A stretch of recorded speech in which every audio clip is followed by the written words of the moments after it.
Assembly chamber. Sound.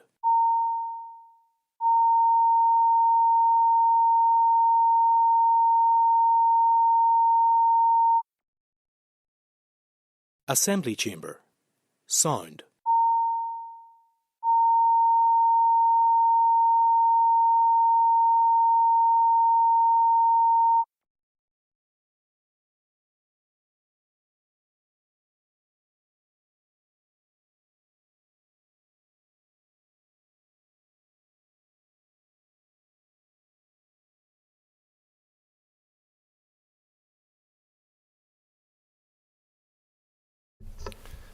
At the commencement of our sitting, let us be still.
First item on the order paper today is members' questions.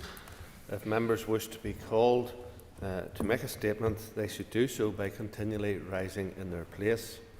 Members who are called will have up to 3 minutes to make their statement, and members are reminded that statements will not be subject to debate or questioning. Interventions will not be permitted, and I will not take any points on this or any other matter until this item of business has been finished. I call Padraig today. I want to begin today by thanking the Education Minister for his speech yesterday and to take this opportunity to engage with that. I think it was a very positive speech, and the key word which stood out at me was opportunity. Each one of us in this Assembly have the opportunity to make a real change for Irish medium education.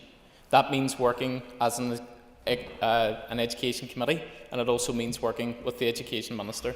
I have 3 Gaelscoilne in my area who are all fantastic. They each have their unique attributes, their unique ethos, but one of the things that they have in common is that they all punch well above their weight in sport, in music and in academia. And that's one of the many reasons why so many parents have bought into them, because they've seen what they've done for their children, for their community and for our entire city. But one of the other things that they have in common is the fact that all 3 Gaelscoilne in Derry continue to have their children educated in porter cabins. That wasn't acceptable in 1980, it isn't acceptable in 2000, and it certainly is not acceptable in 2024. So there's an ethical reason why we need to do this, but there's also a financial reason. And all of the parties on here came together last week and agreed that financially we have been hamstrung by the Tory government in London and that we need to come together to oppose that. But financially, we also need to make a decision to properly fund education to make sure that our Gaza and many other schools across the north aren't crippled by soaring maintenance costs. You see, it is within our gift to ensure that all our schools reach their full potential. It's within our gift to make that happen. And one of the things which was very clear yesterday is that the Education Minister has a desire to do that, and I welcome that very much. Because what we have to do is work collectively to ensure that every child has not just a fair start in life, but the best start in life. And I want that for children in Gaelscoil Edenmore, in Gaelscoil Nadaraga, and in Bunscoil Clonkilia. I want that for children in every school across the north, because we can see what they deserve. That's what they deserve for our children, for our families, and for our communities. I call Mr. Guy Middleton. Thank you, Mr. Speaker, and can I thank you for the opportunity to say a few words this morning about Heart Health Month and National Heart Month. February is a month where charities and organisations across Northern Ireland and further afield raise awareness of heart health and the impact that it has on us as individuals and our families.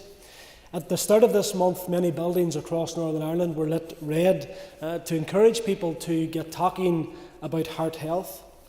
Heart and circulatory diseases cause nearly a quarter of all deaths in Northern Ireland, or around 4,000 deaths per year. That's an average of 11 per day. Around 1,100 of those are from individuals who are under the age of 75. Whether it's losing a loved one to cardiac arrest or coping with the devastating impact of heart failure, far too many of us have felt the pain of heart and circulatory conditions. In 2021, my father-in-law, Cyril Davis, who was seemingly so fit and healthy, sadly died of a massive coronary episode. None of us seen it coming, and indeed it's been a difficult journey for our family getting used to life without him. Sadly, this is a story that is all too familiar to many families across Northern Ireland. On this National Heart Month, this month which as a family would have marked Cyril's 60th birthday, I am asking all of my fellow members and people across Northern Ireland to join with me and others in sharing heart health messages on their social media, and also to get people talking in terms of their daily conversations. The charity Northern Ireland Chest, Heart and Stroke are strongly urging people to consider their cardiovascular health. Its step-by-step campaign encourages people to take 7 steps towards a healthier, stronger heart. They're encouraging people to sign up for their online health check through their website, increase your steps in physical activity, try following a healthy and balanced diet, cut back on alcohol and quit smoking, look after your mental health and get enough sleep, and get to know the signs of a heart attack. In Stormont Estate this month, there will be a red dress fun run at 11 o'clock here on the 25th of February. I would encourage as many people to get involved in this event and to encourage your families to do likewise. I pay tribute to all of those charities who are proactively working in the area of heart health. The British Heart Foundation, the Northern Ireland Chest, Heart and Stroke, Children's Heartbeat Trust and many, many more. By continuing to support these charities and raising awareness, your message could indeed save a life and hopefully touch the right person. Thank you, Mr. Speaker. I call Ms. Horse Eastwood. Thank you, Mr. Speaker. I would just like to draw the House's attention to a constituent of mine, Dr. Stephen Taylor, who is a Lisburn man born and bred, who has followed on in the footsteps of Dame Jocelyn Bell Burnell and has been involved in groundbreaking research in terms of pulsars and, if I get the science part right, the North American nanohertz observation. Dr. Stephen Taylor was educated at Wallace High School in Lisburn and was a first-generation university student. For me, that's something that I spoke about yesterday in my maiden speech, and I'm extremely passionate about in terms of giving our young people all the chances that they have in life. Here we have a young person who came from humble beginnings, a first-generation university student who has gone on not just to break strides and break through that glass ceiling, but is actually delivering on the world stage to new scientific heights. I think it's important that we take the opportunities, much and all as we talk about some of the challenges that face us, which is right, but I think it's important that we also take the opportunity to congratulate and to note those people from our community who are going out and making those strides on the world stage. I would also just like to conclude by saying that there is much more of a role for science to play in terms of our young people and the opportunities that that gives. Indeed, whenever you look at what Dr. Stephen Taylor has studied, he has indeed, as I have previously mentioned, followed on in that work from Dame Jocelyn Bell-Burnell, looking at pulsar timing arrays in his PhD, and those are the sorts of things that we will need our young people in Northern Ireland to do if we are serious about tackling those issues in terms of research, innovation and making lives better for people. So I simply thank you for your indulgence at this time, Mr. Speaker, for acknowledging the success, and I want to congratulate Dr. Stephen Taylor at this time for his, if I just get this right, in terms of the actual proper name of what has occurred. I would like to put on record my congratulations to him for the University of Cambridge and the Royal Astronomical Society for naming him as their 2024 Eddington Lecturer. Thank you, Mr. Speaker. Call Mr. Tom Elliott.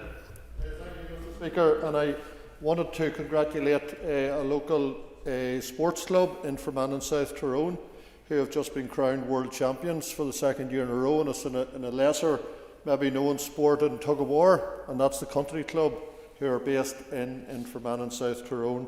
They have been in Sweden the last number of days competing in the World Championships. They won 2 runners-up and 1 third place, but it was in the 560 kilos that they excelled, and they are crowned world champions for the second year in a row. So I would like to put on record congratulations to them and their competitors, and it's something that's very close to my heart, Mr. Speaker, because I'm a former member of that club and a former tug-of-war champion with them as well. Many years ago, I might add, but on this occasion, congratulations to the current crop. Here, here. I call Daniel McCrossan. Thank you, Mr. Speaker. Mr. Speaker, since 1998, 70 people have lost their lives on the A5 road. Now, I know this House has heard about this road on many occasions, but patience has worn thin. This week, we are optimistic that the new Minister, John O'Dowd, will soon make a decision, a positive decision, on the A5 road. Hundreds of families are awaiting positive news, particularly after the very successful public inquiry that was very well attended over a course of 2 weeks. It was attended by the families who lost loved ones over the last 20-odd years. It was also attended by businesses and locals in my constituency and beyond that feel so strongly about the development of this project. We cannot take a single moment for granted, because every delay to this road, Mr. Speaker, costs another human life.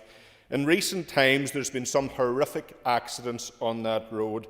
I too have known personally a number of people that have died in very tragic circumstances. Most recently, Dan McCain, his sister Christine McCain and their aunt Julia McCain, that were on their way back from a funeral and sadly lost their lives at this Achnacoy stretch of the A5 road. Also, we have Peter McNamee, Nathan Corrigan and Peter Finnegan that lost their lives on the Ballygolly stretch of the road at Girvahy. There is no section of this road that is safe, and the loss of those lives and the impact on those families is testament to just how dangerous that road is for each and every one of us on a daily occasion. And I haven't even touched on the thousands of injured people who've been left with life-changing injuries that are having to survive the trauma of that road, yet face that road every day as they live along it and have to access it. It runs through the very heart of my constituency. There is no avoiding it. We're forced onto this death trap on a daily basis. That is why, and I'm sure I don't have to convince this House, it is so critical that a decision is made soon, and I encourage the Minister for Infrastructure to do that. But equally, I encourage our colleagues in Dublin, the Taoiseach Leo Varadkar and the Tánaiste Micheál Martin, to recommit significant funds to ensure the delivery of this road. Their intervention is critical to its delivery.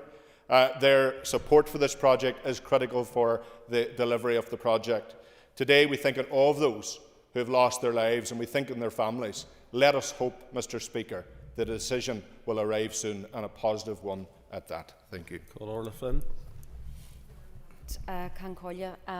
And it's my first opportunity to address you as the new Speaker of the House, so I wish you all the very best in your new role.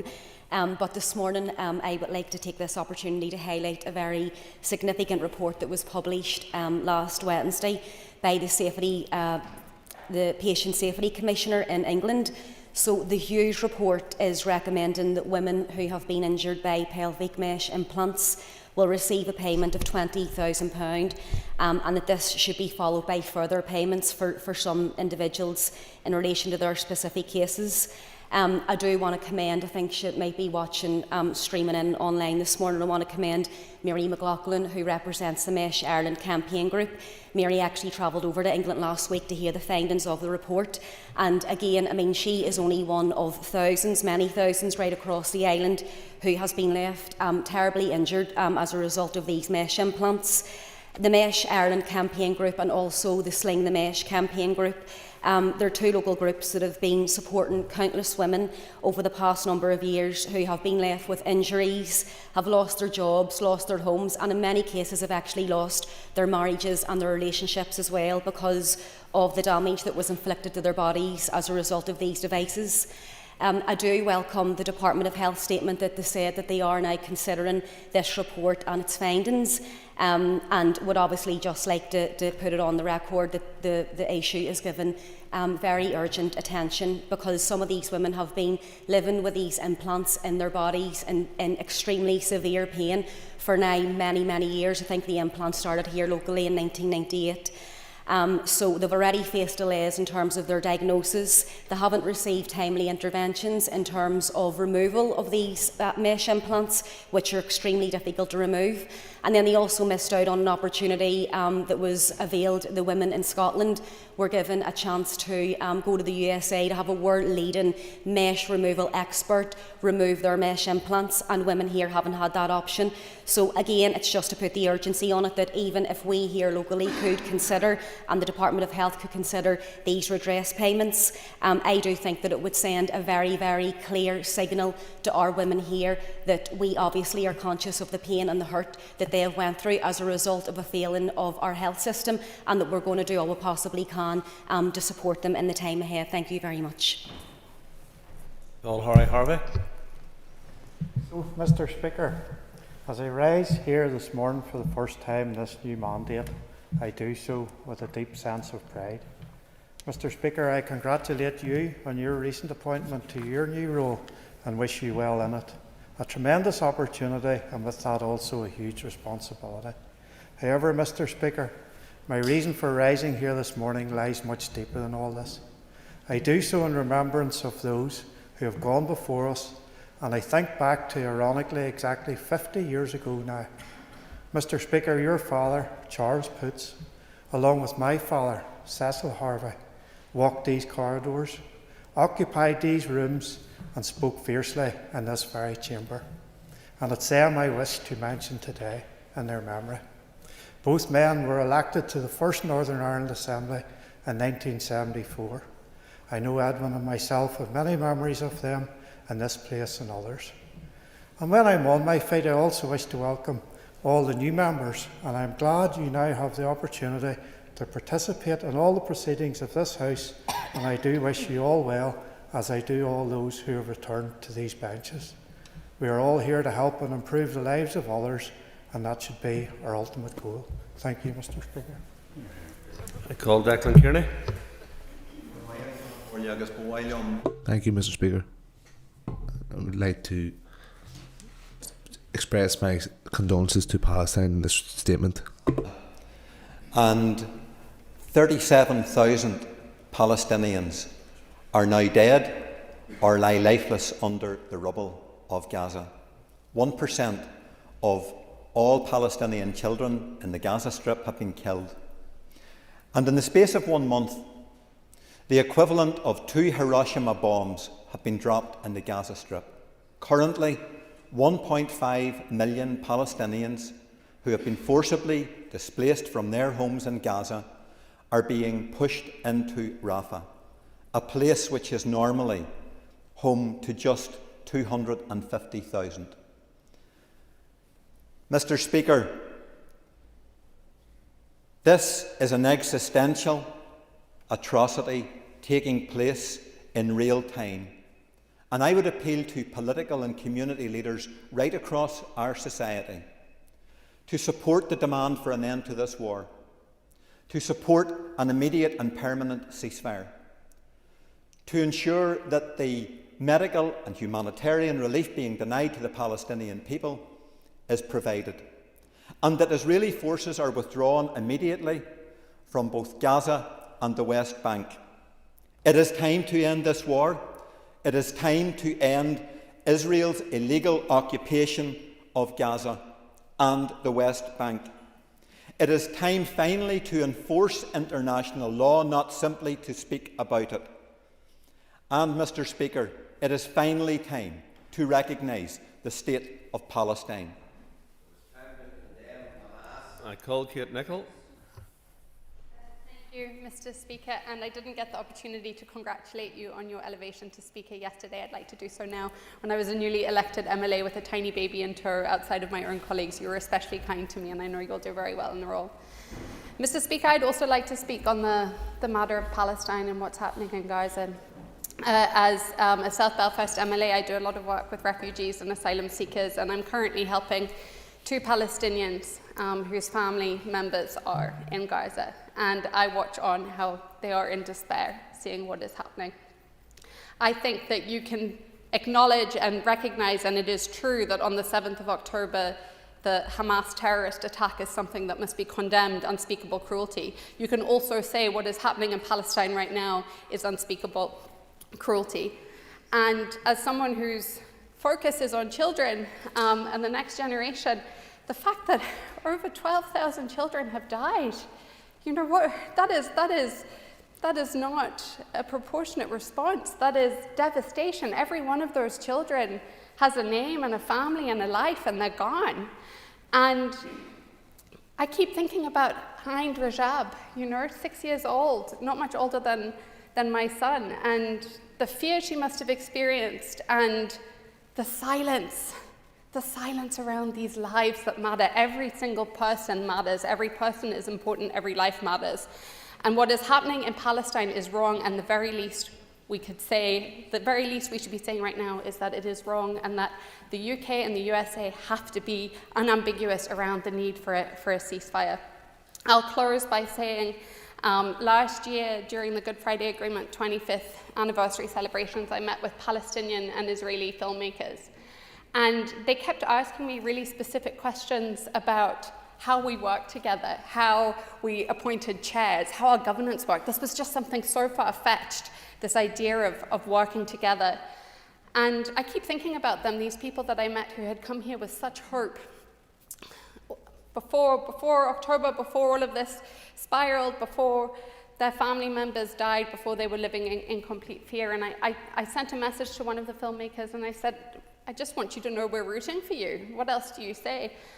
And he came back and he said that their imaginations are so filled with fear and hate and death right now that the only thing that was giving them hope was their time in Northern Ireland, and their hope was to come back and spend time with the politicians here. And I suppose all I would say is we can honour that by making our politics work, but we have to be unambiguous in the need to speak out and say what is happening right now is wrong. Thank you. I call Mr. Jerry Carroll.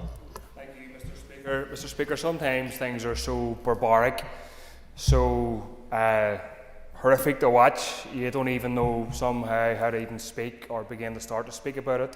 But speak out, I think we must. And I'm referring to the fact that what's been happening, particularly in the last few days, in Rafah and Gaza. I think nobody now can deny that what's happening is the attempted annihilation of the people of the Gaza Strip. Israel is preparing a new genocidal assault on a civilian population of 1.5 million people who are already living under constant bombardment, who are denied food, water and medical aid. They were told to go to Rafah to be safe. They're now being slaughtered and killed. This genocide has reached new depraved depths, and it's unacceptable for this place to stay quiet about it. In recent days alone, we've seen ambulances targeted, We've seen health workers slaughtered in daylight. We've seen the summary execution of 6-year-old Hind Rajab killed just after her mother and father was slaughtered. She was pleading for help. We've seen a mutilated child hanging from a building in Gaza. Sickening, depraved stuff. These are war crimes, Mr. Speaker. War crimes paid for and funded by the West.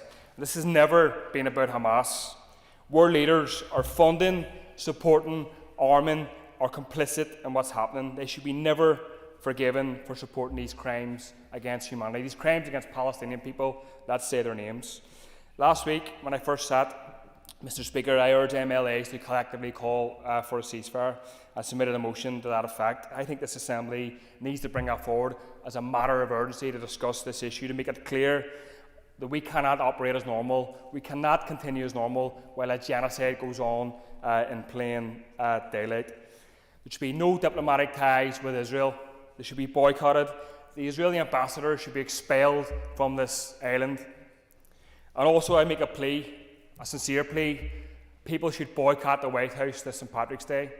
People who have stood on protest with should not give cover to Genocide Joe, a man who's up to his neck in the slaughter of Palestinians, a man who's jointly responsible for 30,000 Palestinians being killed.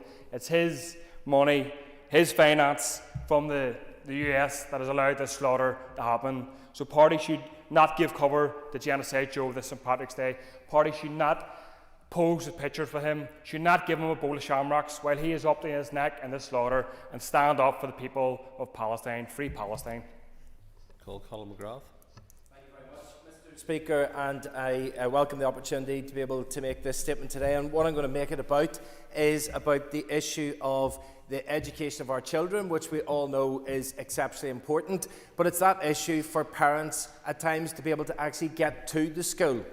Quite often, I'm sure we all have schools in our constituencies where there is serious congestion outside the school gates, and it causes significant problems.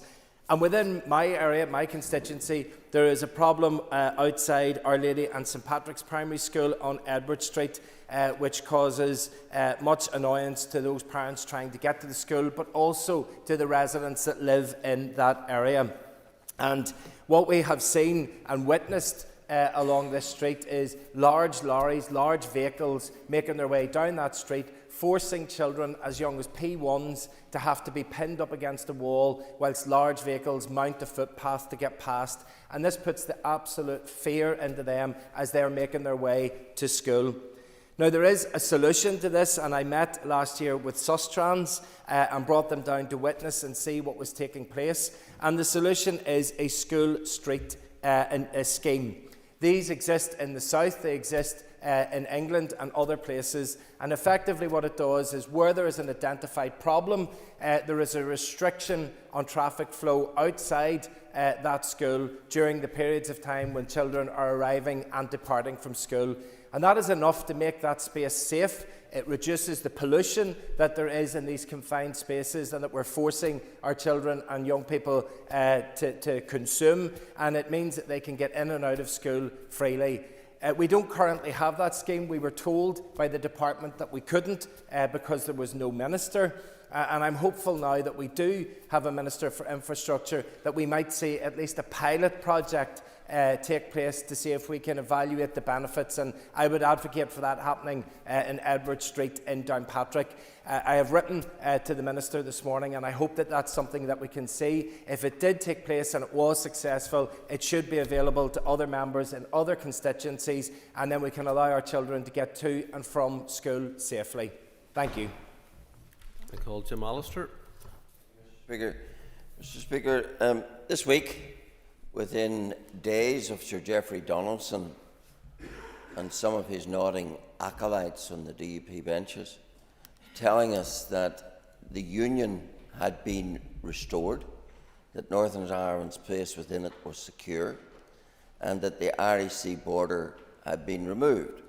All within days of that, this week we had the Trading Support Service issue new guidance about the movement of goods to and from Northern Ireland.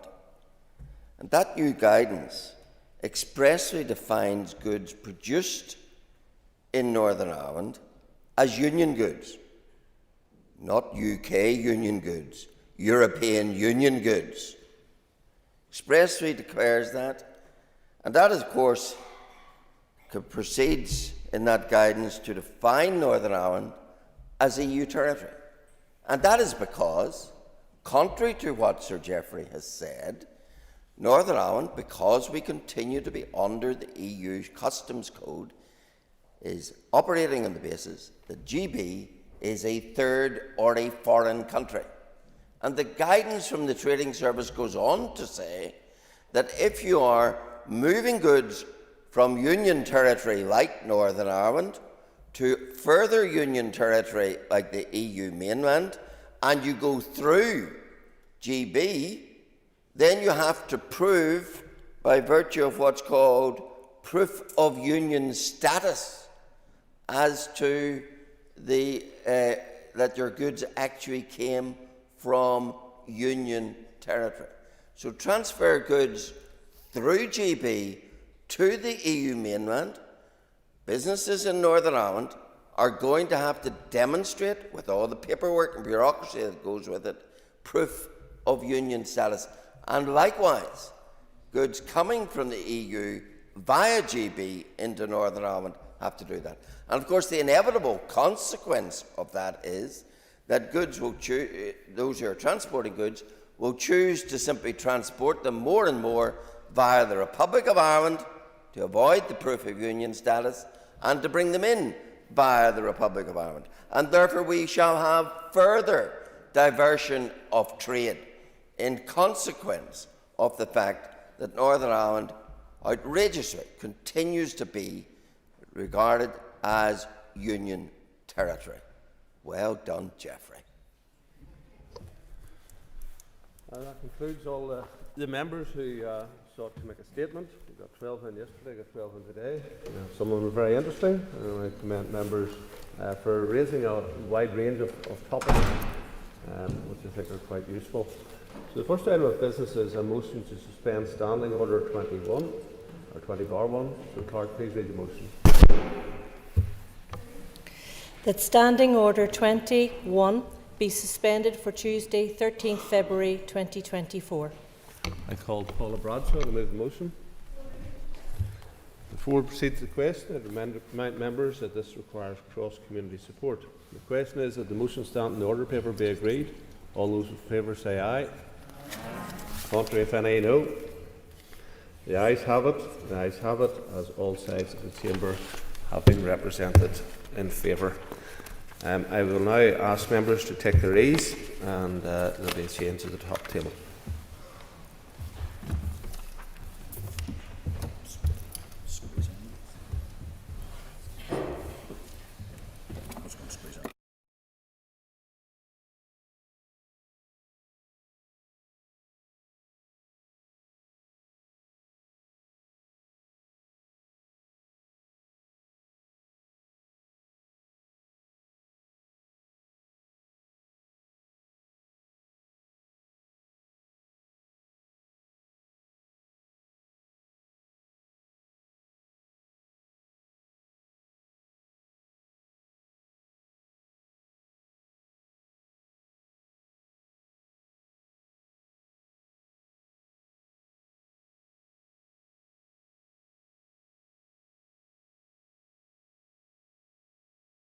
It's a motion on women's health strategy. I can now ask the clerk to read the motion. That this Assembly calls on the Minister of Health, working with his executive colleagues, to bring forward as a priority a fully budgeted women's health strategy that supports women through every stage of their lives and is focused on education and awareness raising, screening and earlier diagnosis and support services and care pathways. And further calls on the Minister and his executive colleagues to include in this strategy a menopause clinic, earlier gynaecological cancer screening, a framework of support relating to fertility, birth control, pregnancy, baby loss and postnatal health care, an emphasis on menstrual health, including long-term specialist support for endometriosis, and plans to tackle health inequalities experienced by women from different socio-economic and ethnic backgrounds. Thank you. Call on Nuala McAllister to move the motion. It's moved. Thank you. The Business Committee has agreed to allow up to 1 hour 30 minutes for this debate. The proposer of the motion will have 10 minutes to propose and 10 minutes to wind. As an amendment has been selected and is published on the marshalled list, the Business Committee has agreed that an extra 15 minutes will be added to the total time for the debate. Please open the debate for the motion. Thank you, Deputy Speaker. I rise to propose this motion this morning, calling for the creation of a fully budgeted women's health strategy, addressing every aspect of a woman's life from birth as a priority. There have been many women's organisations, medical organisations and lobby groups that have been in touch over the past week, but also who have been in touch over the past decade to lobby and ensure that we highlight this issue and that we can get support across this chamber for a women's health strategy. There are many issues, Deputy Speaker, that we can talk about today, and each one of those organisations have highlighted it to me and I'm sure other MLAs in the chamber. One such group that I want to pay tribute to are in the chamber here today, I think maybe perhaps behind me there. Nothing About Us Without Us, who have been working on this issue for a number of years to ensure that their voices as women are heard when it comes to the commissioning of such a strategy. Moving on to the motion itself, it is an unfortunate reality that women often face additional barriers to accessing proper healthcare. Health concerns presented by women are still too frequently dismissed or incorrectly attributed to mental health or menstruation or the monthly cycle. Women are more likely to receive incorrect diagnosis for conditions such as strokes or heart attacks, which leads to a delay in treatment and worse outcomes. Evidence has shown that a lack of research into conditions specifically affecting women can lead to poor health advice, misdiagnosis, delayed or ineffective treatment, and overall worse outcomes. Conditions like endometriosis often go undiagnosed for years, further exacerbating women's health disparities. Therefore, if we are to tackle the health inequalities facing women, we must take a holistic approach, encompassing all aspects of healthcare. It must begin with ensuring there is proper health education for women. From puberty to pregnancy, menopause, mental health, we must ensure that everyone is equipped, not just women, with the facts around the health challenges that specifically impact women throughout our lives. Proper screening and early diagnosis is crucial to ensuring improved health outcomes. These include the need for improved screening for gynecological cancers. The current delay in smear test results, sometimes up to 6 months, is undoubtedly causing anxiety and could have a devastating impact on a patient's prognosis. We are talking about a cancer that could be eliminated within the lifetime of today's young girls. And I'm sure that everyone in this chamber would agree that we all felt the angst around the current issues with the Trust's review of cervical cancer, some probing as far back as 2008. Any strategy must include lessons learned from these reviews and how we can mitigate against late diagnosis in a cancer that we can eliminate. Deputy Speaker, it is Sexual Health Week, and through proper factual health and sexual health education, young girls can equip themselves with the proper information about their bodies, their health, and how their life can impact upon their health. And of course, contraception is a vital element here, and it is imperative that any women's health strategy includes raising awareness of the various forms of contraception and the effects that it has on our bodies. Too often, young girls are pointed to specific contraception without knowledge of what is on offer and what may be best suited to our bodies. Fertility treatment, pregnancy health and postpartum health are also key components of a women's health strategy. I've recently been engaging with the Royal College of Midwives, an organisation providing vital representation for midwives and advocacy around maternity issues for years. They highlight the impact of the health of a woman on maternity services. The healthier women are at the start of their pregnancies, the better the chances are of a more straightforward pregnancy and birth. Pregnancy is an opportunity for women to avail of health service that may impact and improve their health overall. It is a period of several months when women will be in contact with healthcare professionals. They are usually younger women and therefore at a time in their life when they can change unhealthy habits before those habits have taken an irreversible toll on their bodies. And very importantly, maternity care is a moment to spot mental health issues and get them treated. And the importance of perinatal mental health cannot be overstated. But in a woman's health strategy, these maternity services, including mental health, should be part and parcel of a holistic approach. The motion also discusses the importance of inclusion of menopause services. We need to see specialist menopause clinics and a distinct menopause strategy within the action plan. For too often, education and awareness around this has been lacking, with women left unprepared for the realities of menopause. I was glad to see that so many of our male MLAs took the opportunity to wear the Menovest last week with Over the Bloody Moon and get a taste of what women experiencing menopause will go through. Deputy Speaker, I think that is very important, and any other MLAs who would like to avail of the service, I do think that they should, to get a taste of what it is like for our older members.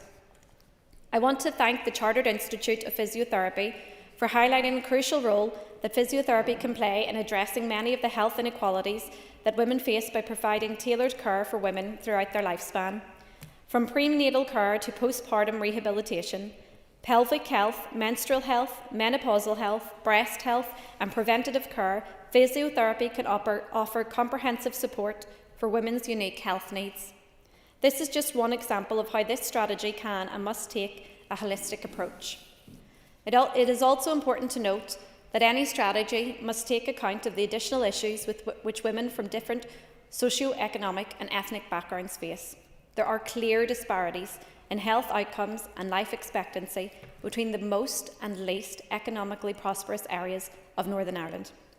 Research has also clearly shown that women from ethnic minorities face additional barriers when accessing healthcare, with particular challenges presenting with maternity care.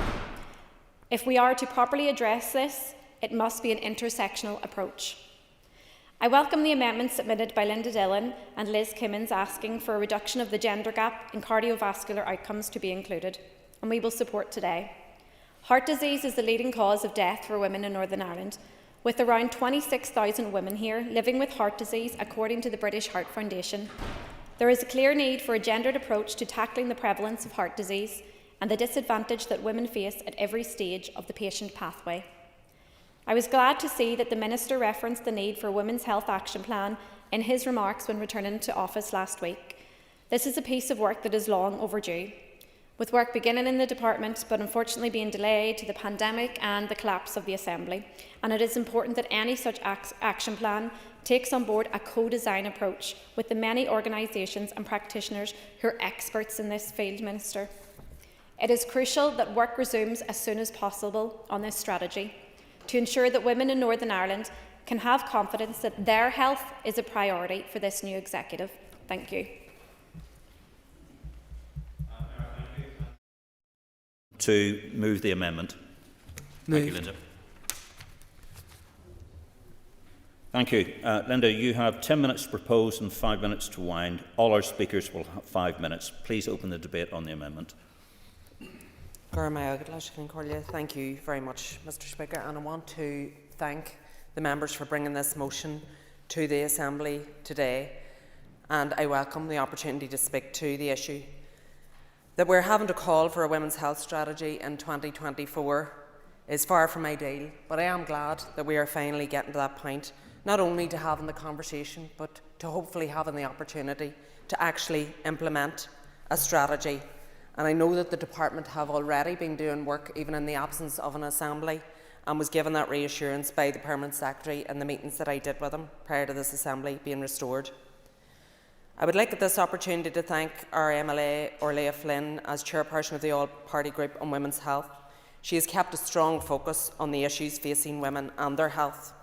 Orlea has hosted a number of excellent events and speakers to give us the detailed information and the uncomfortable truths about the gaps in services for women in many areas of our health. We have heard from health professionals and from women with lived experience, and the amazing charities that are supporting women, including Menopause Support NI, endometriosis support groups, and the Heart Warriors group, who will be here next week for all MLAs to drop in and get a chat. I want to thank our male colleagues from across the chamber who supported the recent event in the Long Gallery, and for donning the Menavest to again highlight just some of the symptoms, and I need to stress, just some of the symptoms of the menopause. This support is very welcome, as inequalities in women's healthcare impacts all of us. There is a cost to the women, there is a cost to her family, to society, and to our entire economy as a whole. And it is everyone's responsibility to tackle these inequalities. And I am aware when we talk about women's health, people think we are talking about gynae health. But if we want to truly make a difference to the health outcomes and quality of life for women, we need to ensure that all areas of health where inequality exists are included. And it is for this reason that we are proposing the amendment to the motion today. And I'm glad to hear that the proposer of the motion will be supporting our amendment, and I hope that all MLAs across the chamber will support it. A reduction in the gender gap in cardiovascular outcomes must be included in any women's health strategy. There are significant gaps in awareness, diagnosis and treatment of heart disease for women. Heart disease is in fact the leading cause of death for women in the north. Approximately 26,000 women here are living with heart disease, and it kills twice as many women as breast cancer.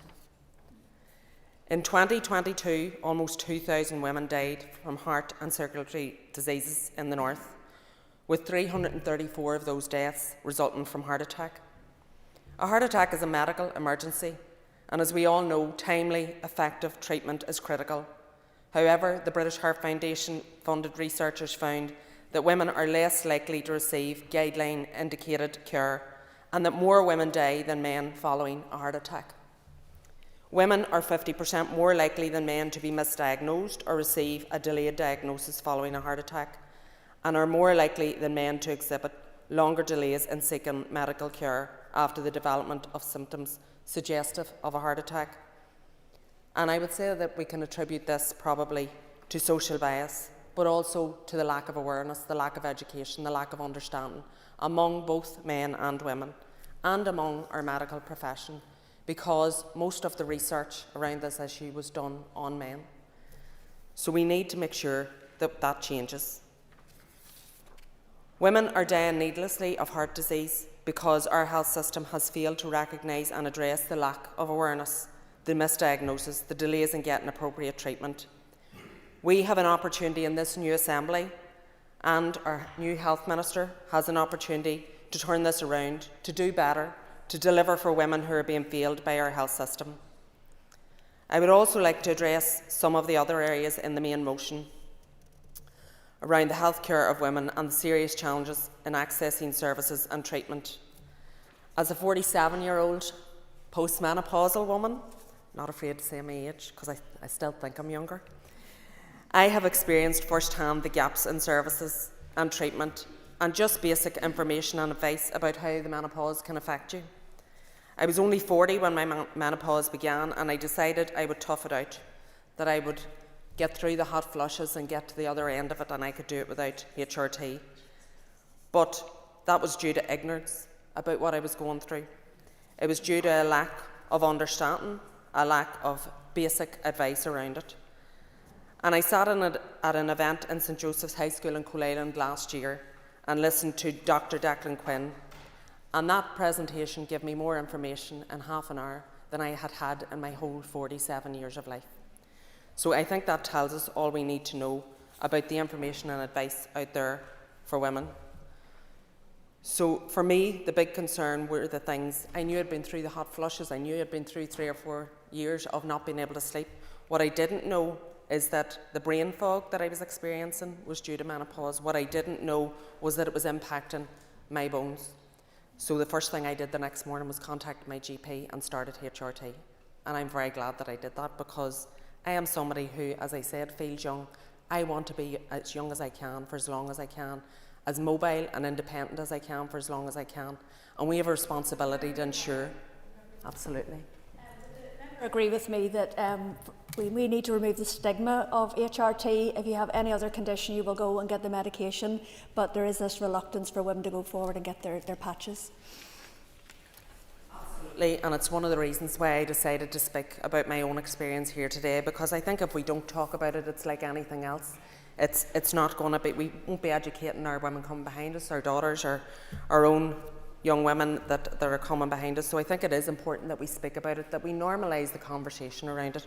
And I have to say, I've talked about women and the support that women give women, but also men around us have given us great support. And I think that it's not that men don't want to be supportive, they just didn't know how to be. So that's why we need to talk about it. We need to have more education. And on that note, I do think that education around menopause needs to be included in our curriculum. My daughter is taught in school about periods and pregnancy, but not about menopause. And to be honest, I think, as the previous member has already outlined, the education in relation to menstruation is quite frankly inadequate and in many cases too late. We need to see more age-appropriate education around women's health. We are almost entirely reliant on other women and the fantastic work being carried out by charities like Menopause Support NI to offer advice and support around the menopause. But unfortunately, our health service is sadly lacking, and likewise diagnosis and treatment for women and girls who suffer with endometriosis. Again, a lack of awareness, delayed diagnosis and lack of access to appropriate treatment means that women are suffering needlessly. This is an extremely painful and debilitating disease that can result in limited mobility, regular episodes of violent vomiting, and extreme life-altering pain. And just yesterday I spoke with a strong, intelligent, motivated woman from my own constituency. And Anne, who had to be medically retired as a result of endometriosis, was openly offering to help and support others who have been diagnosed or are awaiting diagnosis, and to speak to MLAs about her experience to help them understand how this terrible disease can impact women and girls. And it is her determination to do what she can to ensure that services are improved. But Anne shouldn't have to fight. That's what we're here to do. That's what we're elected to do. And it is why it is so important that the Health Minister gives leadership on this issue and works with health professionals, community and voluntary sectors, charities, support groups and women with lived experience to develop an action plan that is properly resourced to ensure it can be implemented fully to create the real change that is required. We do not need to reinvent the wheel. An abundance of work has been done by many different sectors, and the answers are out there. We just need a formulated plan that is properly resourced, and we can look at the other plans that have already been developed across these islands. I have spoken with many health professionals who share our concerns about the inequality in women's healthcare and want to play their part in shaping better treatment and health outcomes for women and girls. As I said at the outset, we have waited much too long to see this, but I believe that we have a health minister in place who wants to work with us, and we certainly want to work with him. And we will, as committee members, hold him to account on a women's health strategy. I hope that we will see it coming forward in the very near future. And I think that it's very appropriate that we have the group here today who are named Nothing About Us Without Us, because I don't think it's any coincidence that because there are more women on the floor of this chamber, that these issues are coming to light, because the right decisions will not be made for women unless women are in the rooms where the decisions are being taken. Gormila Mayogov.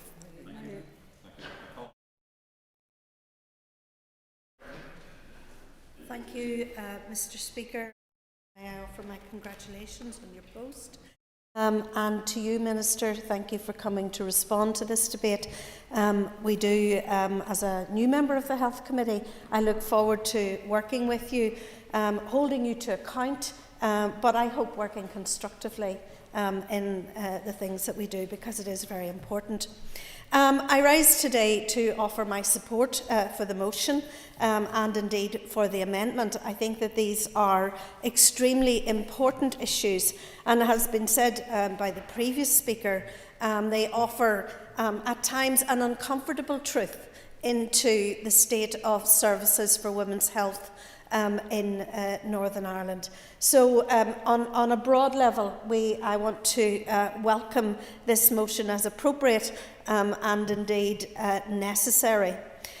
Just a few remarks at the very outset, because before I want to address a very specific issue in relation to women's health, and that is the idea that in this House we're very fond of talking about strategies.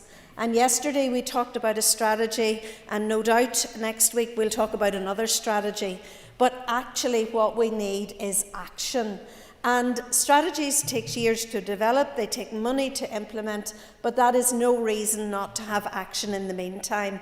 And Minister, if you hear nothing else, I hope you hear that today loud and clear.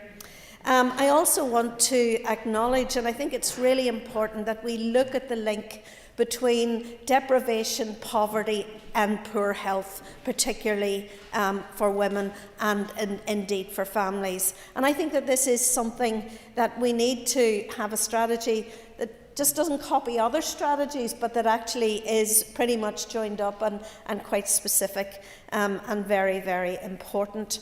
But today, for the remainder of my time here, I want to focus on an issue that has impacted 17,000 women in the Southern Trust area of Northern Ireland, and that is the issue of the review of cervical smears. These smears are from a period from the 1st of January 2008 to October 2021. It impacts 17,000 women. 17,000 people have letters telling them that they are part of this review and that they may or may not need further action. This has caused huge amounts of worry and poses really important questions for how we deal with these health issues for women. And before I get any further into the issues, can I just say there is some amazing work being done by the Trust in relation to this. They have actually gone out of their way to try to help, but there's also fantastic work being done within the community and support being given within that community. Now, last week, the Trust came up and answered some questions on this matter to the All-Party Group on Cancer, and that was very, very helpful. But this is a matter that has been known about for some considerable time. And if I've written down the figures correctly from the information that was given at the group last week, to date, only 1,740 slides have been reviewed. Only 1,084 letters have been issued. There has been incredibly slow progress on this matter. And it is a matter, for some people, it will be a matter of life and death. And it is massively, massively important.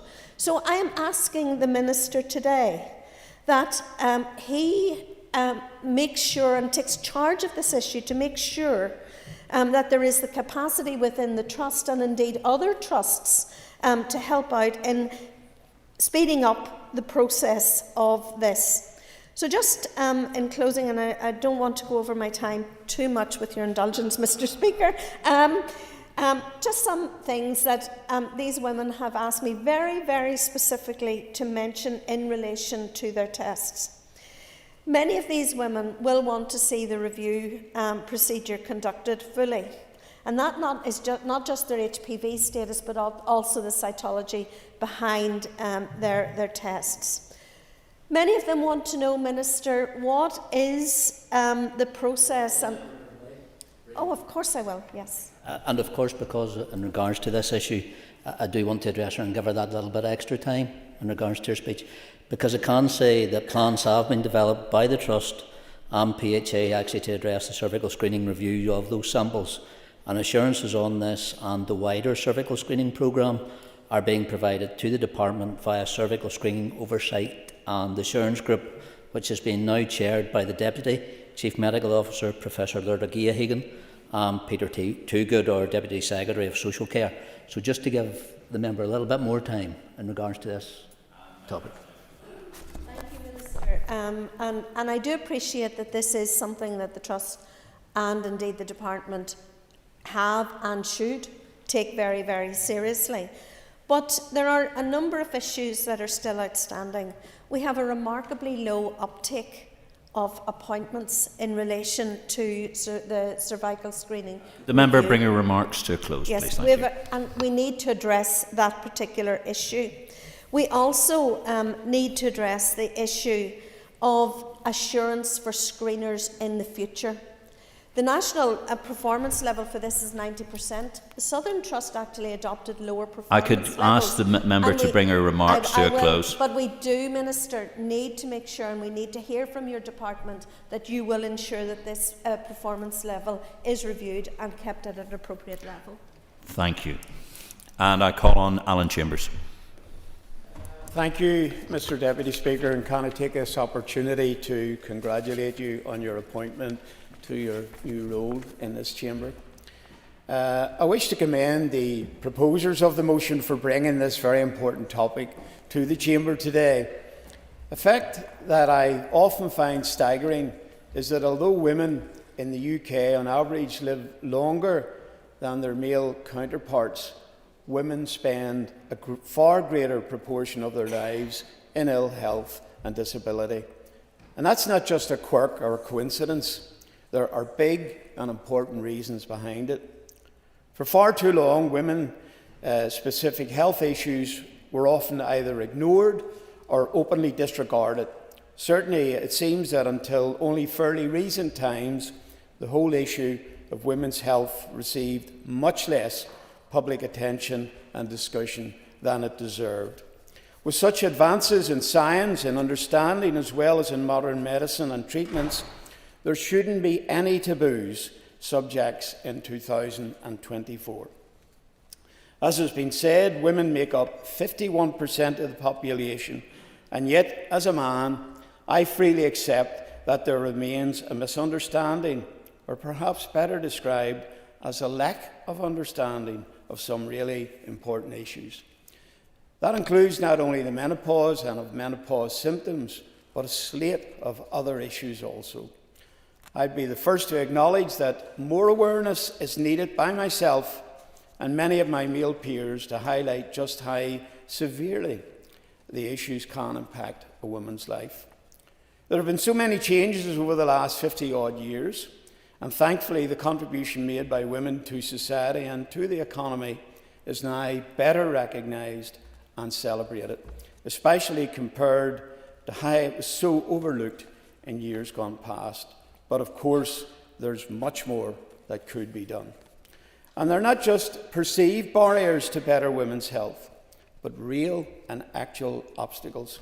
The reason Getting It Right First Time report was really important in highlighting the measures necessary to improve access to gynecology services.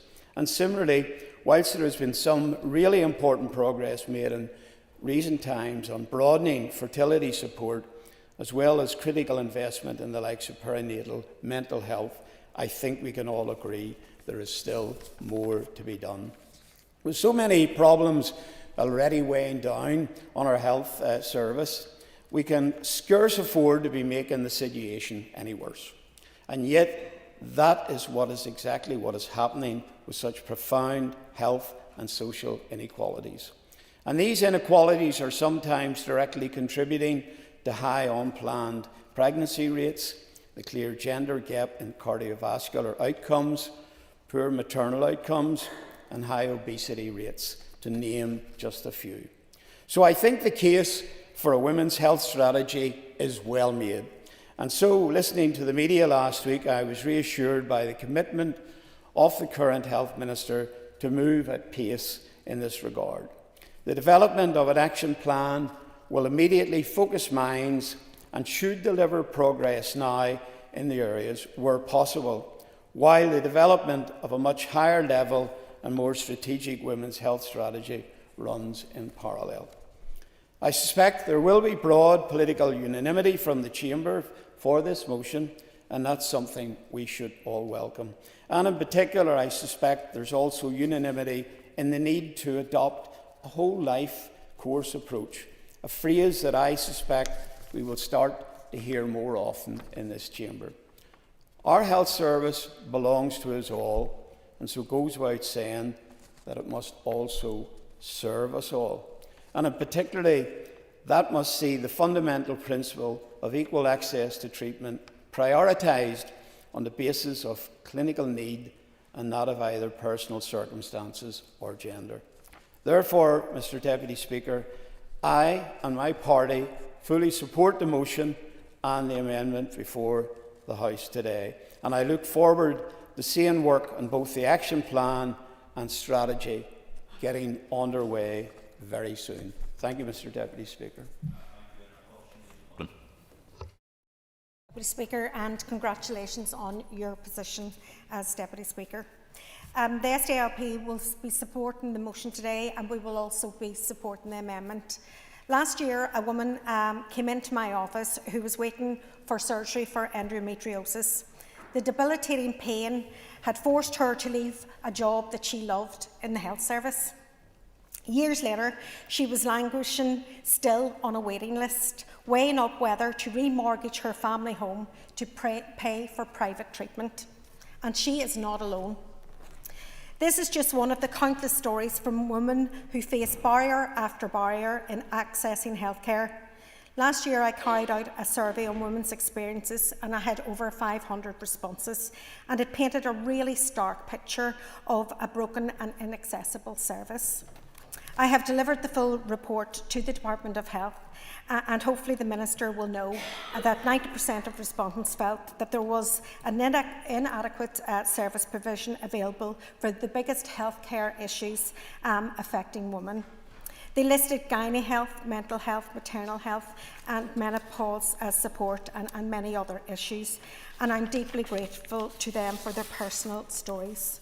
They were stories of pain that had been dismissed, conditions that had been misdiagnosed, and a taboo that had set in when discussing menopause, sex education or periods. There were just some of the almost 10,000 women across the North waiting more than a year for their first appointment with a gynae consultant. This research adds to the mountain of evidence of how differences in how women are assessed, diagnosed and treated added up to huge inequalities. For example, the research which shows endometriosis affects 1.5 million women in the UK, a similar number of women affected by diabetes.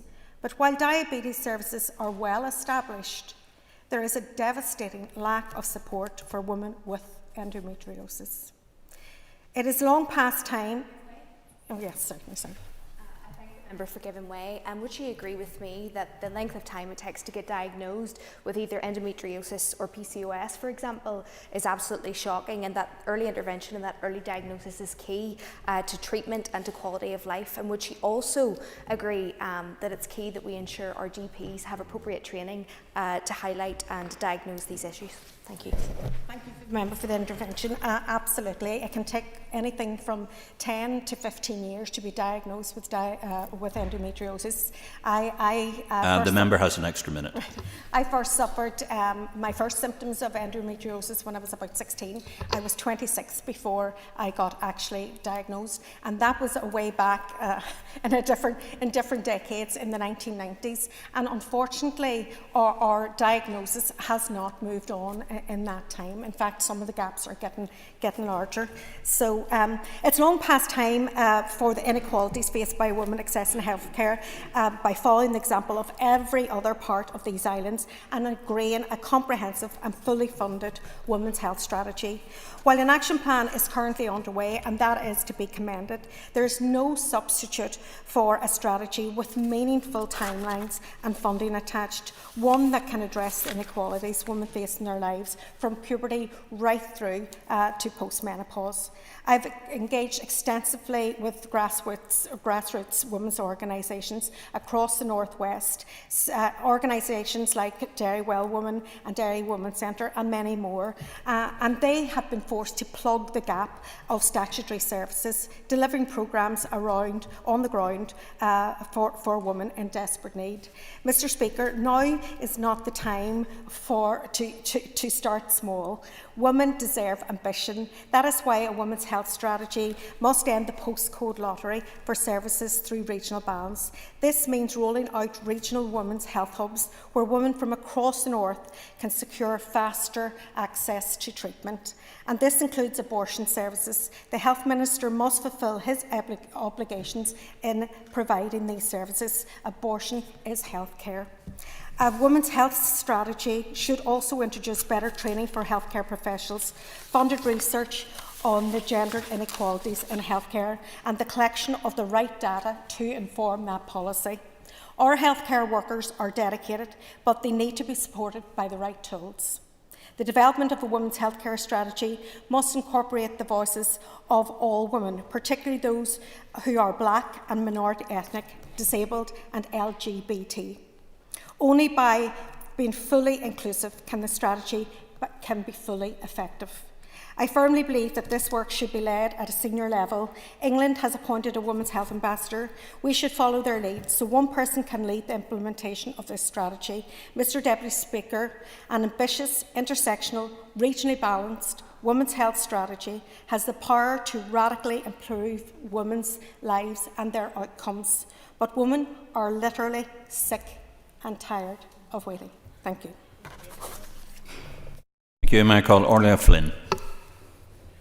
Goramiaga, thanks very much, Alas Cancolia, and also welcome you to your new position as Deputy Speaker.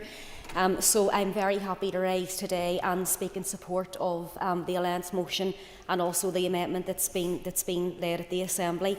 I do want to mention by just by just mentioning some of the work of the Women's Health All-Party Group, which we established 3 years ago for MLAs, organisations and individuals to have a chance to come together and to discuss our shared interest on this very issue, on the issue of women's health. And I want to give a special mention to Pam Cameron, who had originally took on the position as Vice Chair from the DUP. Paula Bradshaw has been brilliant. She's the current Vice Chair in place at the moment. And then Sinead McLaughlin, Linda Dillon, Robbie Butler, who also comes to the meetings frequently. I'm sorry if I've left anybody out, but I think it's just been great that up until this point, you know, I think we already have seen a genuine cross-party consensus on the issue of women's health. I think we've seen that through the all-party group structure. So I hope that there's obviously full support for the motion when we've finished debating on it today. So again, just to give people a sense, I know some of this is going to be sort of repeating what others have already mentioned, but since the establishment of the all-party group, we have covered numerous really important topics, and each of them, and this is the problem, each topic that we have covered has just been as important as the other. And I think that this is going to be the challenge in putting in place a proper and a robust women's health strategy, because I think that what we need to ensure, and what's going to be difficult, is that we need to be inclusive and aware of all of the issues that impact on a woman's health throughout our lifespan. And, you know, obviously we're talking about a lot of different important topics.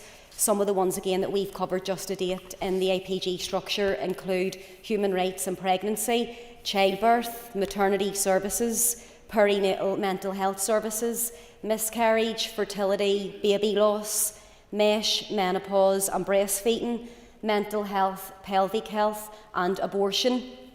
And then again, there's an even longer list of the issues that we have yet to cover. And some of those are including the gynae services, the endometriosis, which has already been spoke about, addiction, cervical cancer, breast cancer, and then the more specific issues in terms of gender gaps that Linda had touched on in terms of the amendment, which include bone health, heart health, autism, self-harm and eating disorders. So, and I've no doubt that there's probably a lot of things that I'm missing out from my own notes there, but it just shows you actually how much massive issues we're talking about here, and you know how much that we need to grapple with in terms of what is a strategy going to look like, and practically take obviously what the Diane Dodds, the member, had says earlier as well. We also need to, I think, try and get things delivered and actually try and get things done in the interim, because this is going to be a vast piece of work. So again, as I was saying, that list just does give you a sense of how much we need to do in order to try and achieve gender equality within our health system. And again, we know that the health system was a system that was designed by men, and sadly at different points in times in history we have seen repeatedly that it has let women down. In terms of different scandals, in terms of lack of investment for the issues that we've been talking about. And I know that Alan Chambers had mentioned as well in terms of even just that lack of knowledge and understanding around some of the issues that a woman will go through throughout her life, but that a man won't. Again, we know that women are living longer than men, but yes, of course. And I just want to pay tribute to Leah and indeed Paula and other colleagues who have done work on the issue of vaginal mesh. That's something that the member and I have been involved in at various points in time over the years. And would the member agree with me that the plight of women who have been impacted by vaginal mesh is totally unacceptable? And indeed the news coming last week from GB off the back of the Independent Medicines and Medical Devices Safety Review is further proof of that, and indeed that women in Northern Ireland cannot be left behind whenever it comes to the issue of vaginal mesh. And the member has an extra minute. Thank you. And yes, completely agree, and I spoke on that this morning around that issue of the Hughes report, so genuinely hope again that we can get some cross-party consensus to try and get some of that work over the line for our local women that were injured by mesh. But I suppose then, without the overall strategy, what we're lacking here as well is the joined-up approach across our trusts. And again, we know that we're lacking behind other parts across these islands who already have strategies and action plans in place. So we need the urgency around that. And then just to come back to Sorha, you have mentioned, the member had mentioned the scandal of the mesh implant. But I was going to come on to that next and actually just explain that, as we know, women are making up half the population, they make up half of our workforce, but yet sadly we also know that they have been failed miserably over many, many decades with multiple scandals that have came to light, and they've caused much harm and hurt to these women. And you have the mesh, you have thalidomide, you have the mother and baby scandals, you have the cervical smear, which we spoke about, and that's only naming a few. But I mean, these are having massive, massive impacts on the health and the mental health of our women. Could the member draw remarks to a close, please? Yes, of course. So maybe just to try and finish off with a point around the maternity services, because I can't finish my speech without thinking about that. We need the women's health strategy, but also when Mary ran through has concluded her reports, we also need a renewed maternity strategy. And I know that there was some shout outs to some of the guests upstairs. I do want to also mention the Community Foundation Northern Ireland and the grassroots women that they have with them today. Looking forward to working with you. Sorry. Thank you. I enjoyed that latitude. Okay. I've got to call on Deborah Erskine, please. Mr. Deputy Speaker, and hopefully I get some latitude as well. I want to congratulate you on your new role, and also the Minister as well. I'm not sure if he's glad or sad I'm off the Health Committee. I'll let him decide that. I want to thank the proposer of the motion for shining a spotlight on this very important issue. It is undeniable that women and girls have lifelong health needs and risks which are not the same for men. And this includes obviously managing periods, menopause symptoms, and being uniquely predisposed to chronic conditions such as heart disease, particular forms of cancer and diabetes. Hence why I was glad that the amendment specifically mentioned the gender gap in cardiovascular outcomes. We must not forget the extra financial cost to women of managing periods and menopause symptoms.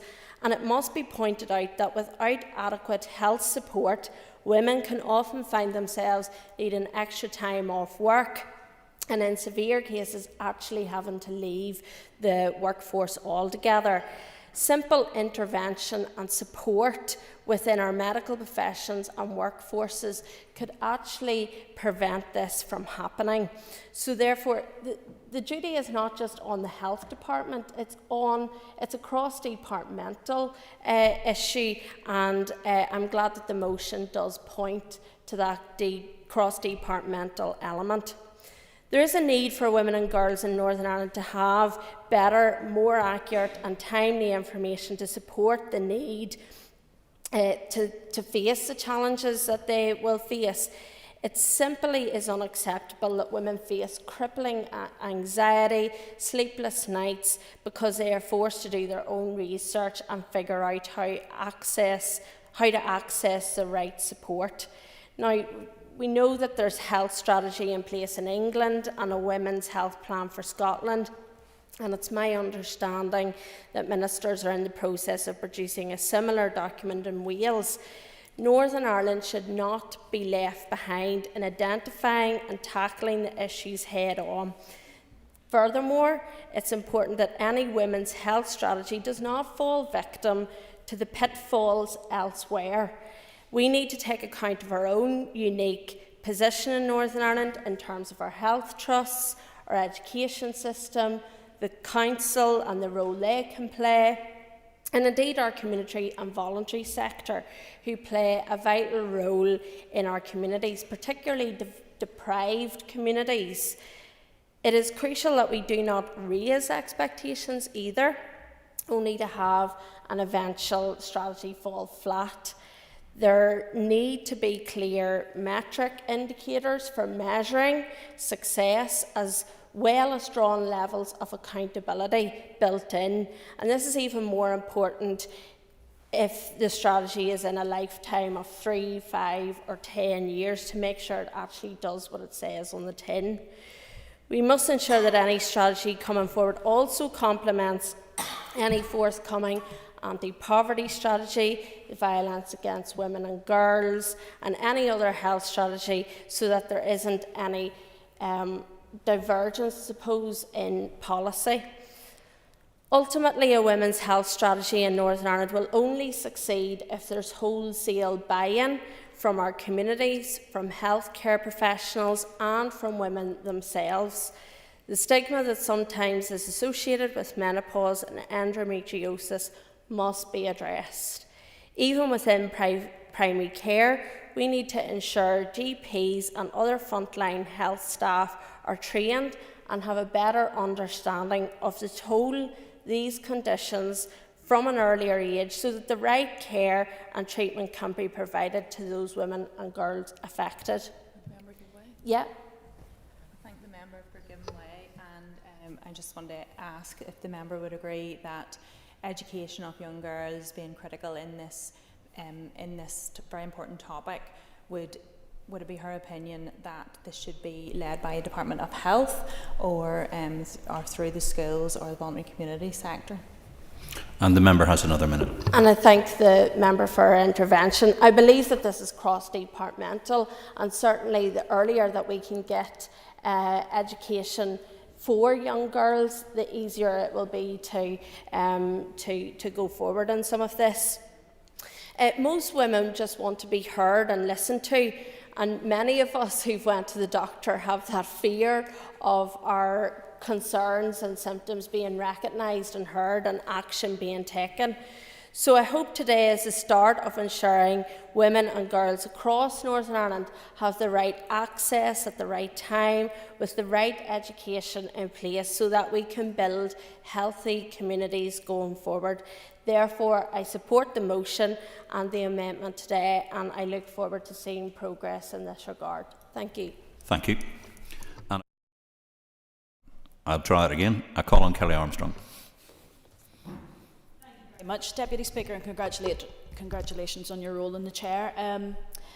Today we're talking about a motion, and the motion's about the women's health strategy. And Minister, I know a motion is a motion and it's not something that you have to act on. However, I do hope that you listen, and I know you've said before about a women's health strategy is within your thinking, and I certainly welcome that, because since 2021 we know that Scotland has already had their women's health plan. Since summer 22, England has had their women's health strategy, and since November 22, Wales has had their foundations for a women's health plan. So I hope that we can certainly take that forward. What I would say is any strategy needs to run in time for budgets, And that could be the constraint that we will have on this. And as others have mentioned, it's very important that we have a fully funded women's health strategy. I think that here in Northern Ireland, women deserve the same level of commitment from this government as other parts of the UK women have there. My colleagues have outlined different key actions that should be included in a women's health strategy, but as an older woman in this place, there are matters that I have experience of that the Minister, I hope, will listen to me about and take seriously. And I'd like to thank the Minister for attending Orlia Flynn's menopause event when he wore the Menovest. I only wish that you had it on now to see exactly how warm it is in this chamber today, but it is one of the symptoms that some of us who've been through menopause have suffered. Will the member give way? Oh, certainly, thank you. Thank you, Mr. Speaker. I was one of the MLAs, and I know there are a couple of other ones in the room who donned the Menovest at that event, which was very, very informative and very educational. Would the member agree with me that we need more education on the symptoms and actions that can help women, particularly women in employment, to stay within their jobs and stay within their careers who are suffering from menopause? And the member has another minute. Thank you very much, and I absolutely agree with the member. I'm going to talk actually about how many women of my age choose to leave work because of symptoms.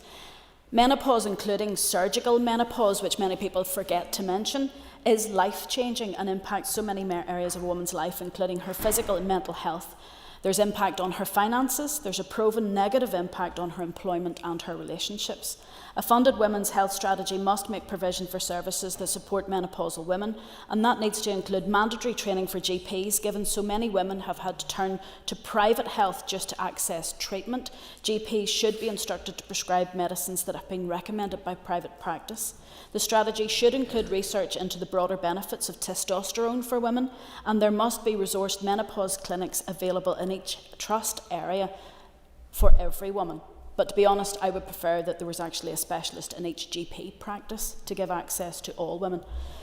I know that the health system is financially broke, but women are being broken because our health service is not currently meeting their needs. Many older women, like myself, feel disrespected, ignored and demeaned by a health system that considers many of us to be an annoyance rather than key members of society. And I can still hear the eye rolls whenever I phone up to get my HRT prescription. The Women and Equalities Committee over in Westminster confirmed women felt that there was a lack of awareness or understanding of menopause, even amongst women. Believe me, some of the most disappointing comments I have heard about menopause have been from younger female health professionals and other women in the workplace. BUPA have confirmed as part of the Westminster inquiry almost 1 million women had left their jobs because of menopausal symptoms. Given the age when women have menopause is between the ages of 45 to 55, this is the time when many people reach the peak of their careers. Therefore, by not having a specific menopause strategy delivered through health, we are sidelining some of the most incredible and skilled people from our workforce at a time when Northern Ireland can least afford to have people not in work and to lose such skilled personnel.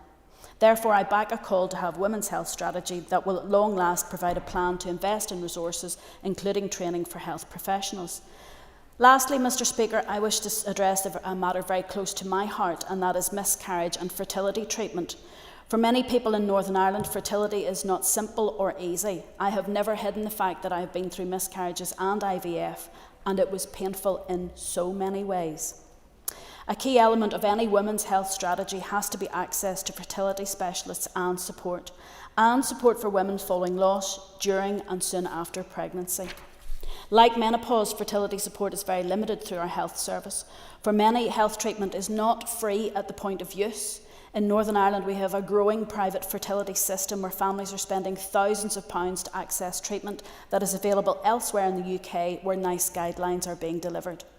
If we are to provide a fair and equitable health service that will deliver for women, then we have to consider why here in Northern Ireland it is acceptable for women to have to look to private health providers as their only option for treatment.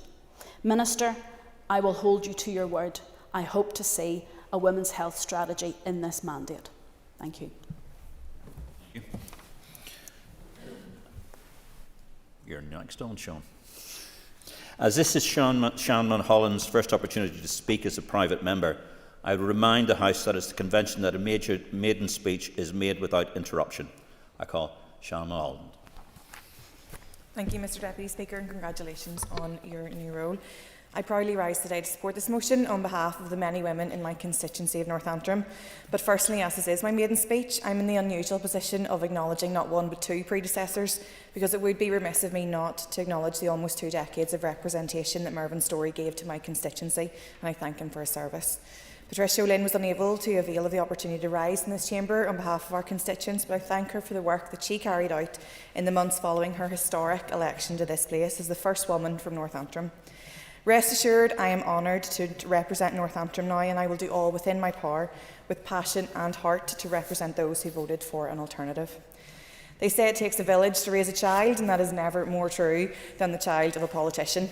And I recognise the support of my family, especially my mother Harriet and my husband Kieran, who have taken over the primary caring responsibilities for our beautiful 7-week-old daughter and our 2 wonderful sons. I promised Alfie and Cahill that I will be home for bedtime stories tonight, so thank you for their patience. As the first mother to represent my constituency, I am passionate about the voices of women and parents being heard in this chamber, which brings me to this motion, which is so pertinent not only to my very recent experience, but also to the experiences of many felt within my predominantly rural community, which brings its own challenges to the access of healthcare before we even begin to address the inequalities which exist for women in the healthcare arena. The Maternal Mental Health Alliance, in their 2023 briefing, recognised that there has been an improvement in service provision across Northern Ireland in recent years. For example, all 5 health trusts now have a community perinatal mental health team in place, and that's a very, very welcome development. And can I pay tribute to those professionals and indeed the Minister for his work and their work in developing and rolling out these teams. But we still have a long, long way to go.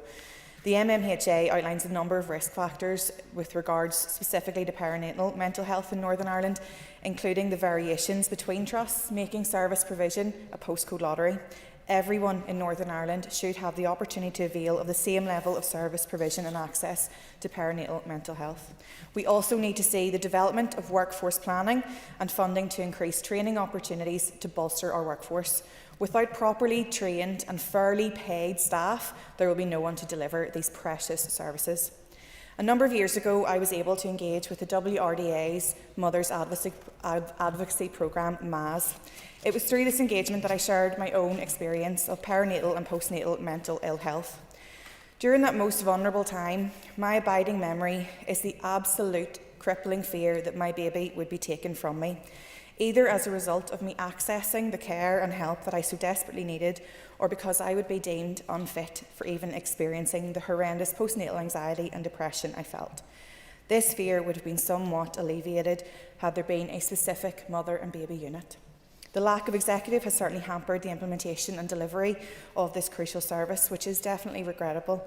The commitment and work done to prepare the business case is great, but we now need to see funding and commitment to delivery, and I would call on the Minister to outline a timeframe for delivery of this unit. Without delivery of a mother and baby unit, Northern Ireland risks falling further and further behind the quality and variety of specialist services offered in other jurisdictions. Northern Ireland is the only part of the UK without a specialist unit. In addition to the perinatal mental health delivery, we need a properly resourced women's strategy that delivers a comprehensive and multidisciplinary approach to the care pathway for new mothers. The antenatal care received by women can be wonderful and can be focused on the recovery and full support of women at a vulnerable time, but there is also the potential for women to fall through the cracks when signed off by a community midwife up to 2 weeks postpartum, with care then transferred back to the GP and sometimes back to the hospital of birth. For women, especially those with a traumatic or surgical birth, wraparound multidisciplinary level of care is absolutely essential to ensure that all mothers begin their journey into motherhood feeling valued, seen and cared for. I don't want Northern Ireland to be a place apart from the rest of these islands because it is falling behind. Rather, I want Northern Ireland to be set apart and to be known as the place where antenatal and postnatal health of women is prioritised and funded to the extent that our families enjoy world-beating services. So a women's health strategy must include these vital components. Thank you, Mr. Deputy Speaker. Thank you very much indeed, and thank you very much indeed for your maiden speech. I call Colin McGrath. Deputy Speaker, and I congratulate you on assuming your role. Our normal contact is through BIPA and pints, and if there's latitude, I just want to let you know I always paid my way, so to do that. And also to congratulate Shannon on her maiden speech. I welcome the opportunity to speak here today, as I think that it is timely to be discussing these matters. It's long been acknowledged that there exists a significant need for a women's health strategy, and we are, after all, the only region across these islands without such a strategy. And too much for too long, women's health has been the subject of taboo and stigma across our society. And when it's been talked about, it's often been talked about in whispers. And look, I'm not embarrassed to say this, I'm part of that generation that was brought up where you didn't really talk about these things. I remember very much in my early 20s making a phone call to the local hospital, and I didn't know how to get the words out, and eventually asked to be put through to the female gynae ward, at which point the operator said, "I'll hardly put you through to the male gynae ward." But that was just the way that things were back in that day, and I'm glad that we're getting that opportunity to be able to discuss matters and to reduce those taboos. And as a result of that, it could contribute to the fact that we have 50% with women that are more likely to receive the wrong diagnosis in terms of a heart attack. That it is women who have, that it is also women here that have the worst ovarian cancer survival rates, and that gynecological waiting times here are much longer than anywhere else in the UK. Last year, my colleague Sinead McLaughlin conducted a survey on women's health with hundreds of responses, and 90% said that there was inadequate service provision for the biggest healthcare issues that were affecting women, and that is just not acceptable, that is what the perception is there. And when discussing essential healthcare matters such as menstrual health, the menopause or other issues as discussed in today's motions, we must listen to women, and I echo the remarks that were made by my colleague about the fact that there is a women's health ambassador in other parts, and that is something that we should and could replicate here. Mr Deputy Speaker, today's motion gives us the opportunity to set the tone for what the new Assembly term can be about. We are, after all, debating a motion that has been brought by the Alliance Party. It has an amendment from Sinn Féin, and it is calling on a health minister from the UUP to bring forward that strategy. So there is the potential for all parties to work together to deliver these things. But there has to be a question asked about why we don't have one now. Why is it that we have not had a strategy previously? But we're also without a violence against women and girls strategy, or an anti-poverty strategy, or the anti-conversion therapy strategy. There are many strategies that we don't have. And we know that it is because of the stop-go politics that we have in this place. And I would echo the remarks that have been made by the Leader of the Opposition, my colleague Matthew O'Toole, in asking the First and Deputy First Minister to commit that we will not collapse these institutions again, and give us the opportunity to be able to do the work that we need to do to deliver on those strategies. And also, in the time that we've been attending many conferences when this place hasn't been sitting, I have regularly made the comment that the biggest room in castle buildings must be the one in which they put all the strategies, because that's all that we seem to do. We launch a strategy, we get all the attention for that, but we don't actually deliver on it. And I think that we need to see a change in that. I want to be able to see action plans that sit alongside a strategy. I want to see costings alongside those action plans, along with timescales, so that we know that we will actually see delivery and see action on those strategies that are being put forward. Because too often we build up people's hopes by saying that there will be a strategy, but that lack of delivery simply lets them down. So we must see this Assembly term about rebuilding trust with the public and providing them with the hope that we will actually deliver on strategies. And this is a very important strategy that should be up there to be delivered quickly. Thank you. Thank you. And I call on the Minister, and the Minister has 15 minutes. Thank you very much, Deputy Speaker, and again, like others, can I congratulate you and welcome you to your post. And can I thank the members for bringing this important motion today. But can I also thank all the contributors for your openness, for your honesty, and for your personal contributions, because that's what is the strength of this place.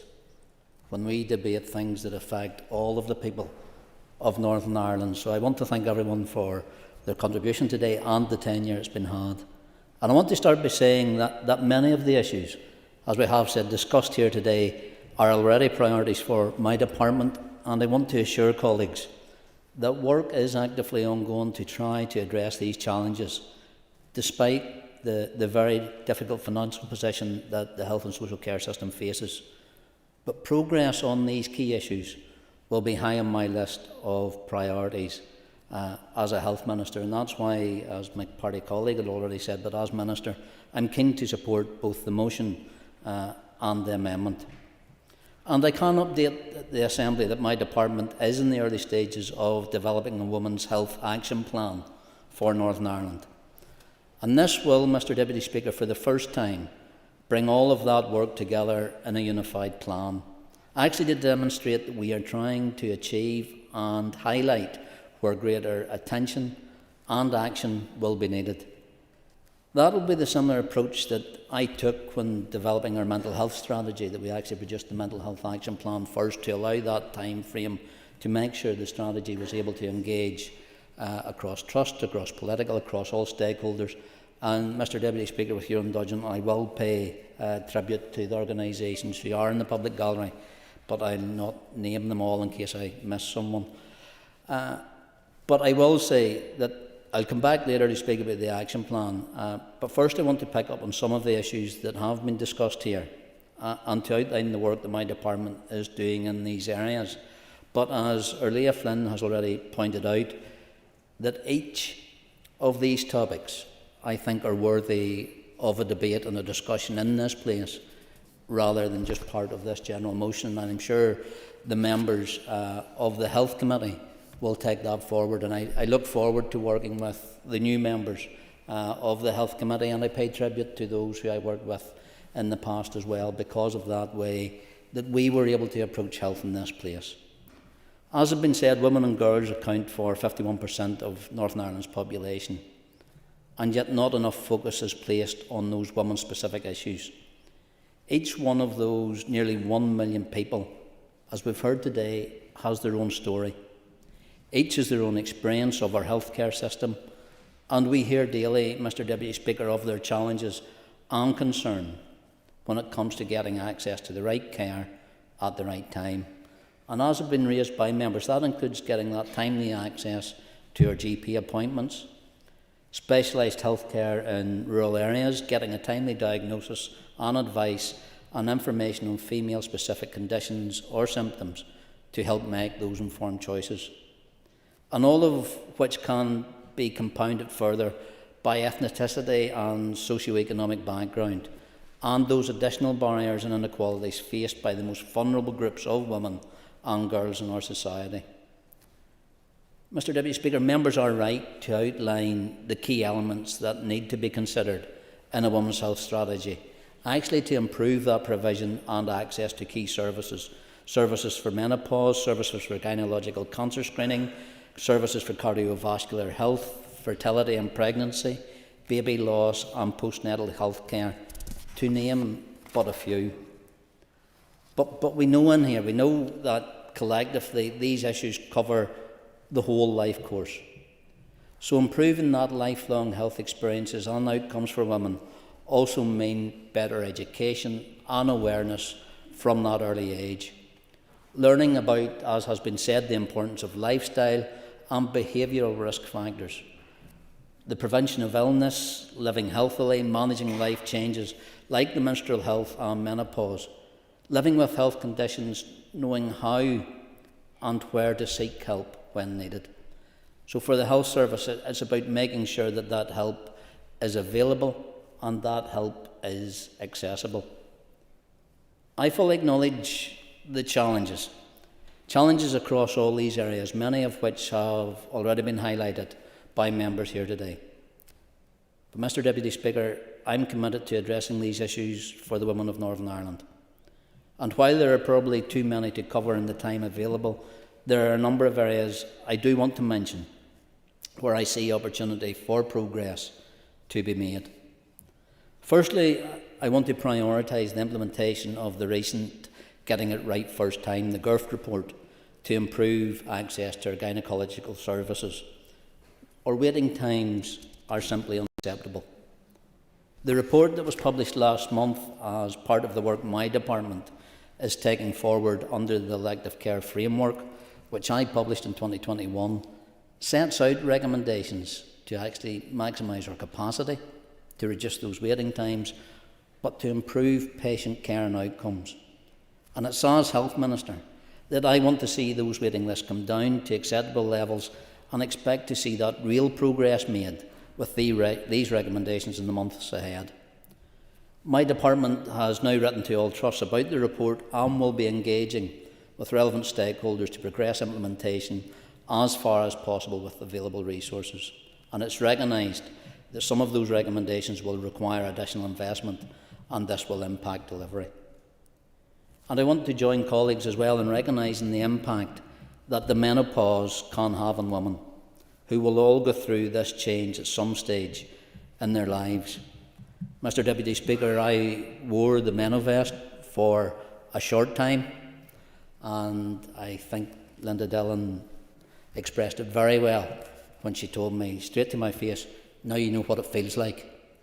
Mr. Deputy Speaker, I only wore it for 45 minutes, and I want to ensure, and I would encourage those in this chamber who didn't avail of that opportunity, they should. We are seeing the start of a welcome shift, I believe, in those societal attitudes and actually understanding about the menopause. And I believe there's much more that a new executive can do to support this across, as has been said, all sectors. For too many women, as Ms Kelly said, are leaving our workforce early, and that includes in our health and social care system, where the majority of our staff are female. And we know that changes in policy could have a huge difference, both to those individuals, their families, and to the wider economy. So I want to stress that there are many examples of good practice in terms of menopause care within our system, and it is important to ensure that this is equitable and that best practice is standardised across the region. Mr. Deputy Speaker, it was mentioned in a contribution from Ms Dodds in regards to cervical cancer. We have a very effective screening programme which has saved many lives over the 3 decades, and I'm very pleased to see the full introduction of full primary HPV screening into the pathway in December last year. So thanks to the extensive planning by the Public Health Agency and trusts along with department officials. And that brings our system into the line with the rest of the UK by implementing the advice of the National Screening Committee and the Northern Ireland Screening Committee. And that will use a test which is more effective at detecting women at risk of developing cervical cancer. And this change will help in the prevention and early detection and ultimately save more lives. With regard to fertility, I recognise that there are many people who long for a child and are desperate to hear when the current fertility service can be expanded to offer a second and indeed a third cycle to eligible women. And that's in line with NICE guidance, but also a commitment from the New Decade New Approach Agreement. During the pandemic, one of my priorities as Minister was to reinstate and to stabilise fertility services as quickly as possible. And I'm pleased to say that the staff at our Regional Fertility Centre have worked extremely hard to bring waiting times down to a level which is better than before. And those times better than before the pandemic, with the first time appointment waiting 23 weeks, and new IVF and ICSI patients currently waiting approximately 2 months at present. So I'd like to thank the RFC staff for their hard work and dedication in doing so and preparing the ground for an increase in provision once capacity can be increased to enable this. Ms Mulholland, in her maiden speech, and I congratulate her in her maiden speech and look forward to working with her in Northampton, related to and mentioned our perinatal mental health. And in relation to our maternal mental health, each of our trusts now have an operational community perinatal mental health team in place, each accepting referrals and providing a consultancy service to women experiencing mental health problems during the perinatal period. And in addition, a regional implementation team has been established within the Public Health Agency. That team has been instrumental in leading the implementation of the community teams by actually having oversight and providing the guidance. And that as well actually ensures a regional consistency, creating referral pathways and ensuring that our new service is fully integrated and embedded into existing services. But also in line with my department's commitment to establish a mother and baby unit, as was actually set out in our mental health strategy delivery plan for 23-24. I can inform the members that the Belfast City Hospital site has been identified as the most suitable location, and the Belfast Trust has been invited to prepare an outline business case for the provision of the proposed regional unit. But delivery of that project remains subject to budget affordability, which, as members will know, has not yet been confirmed.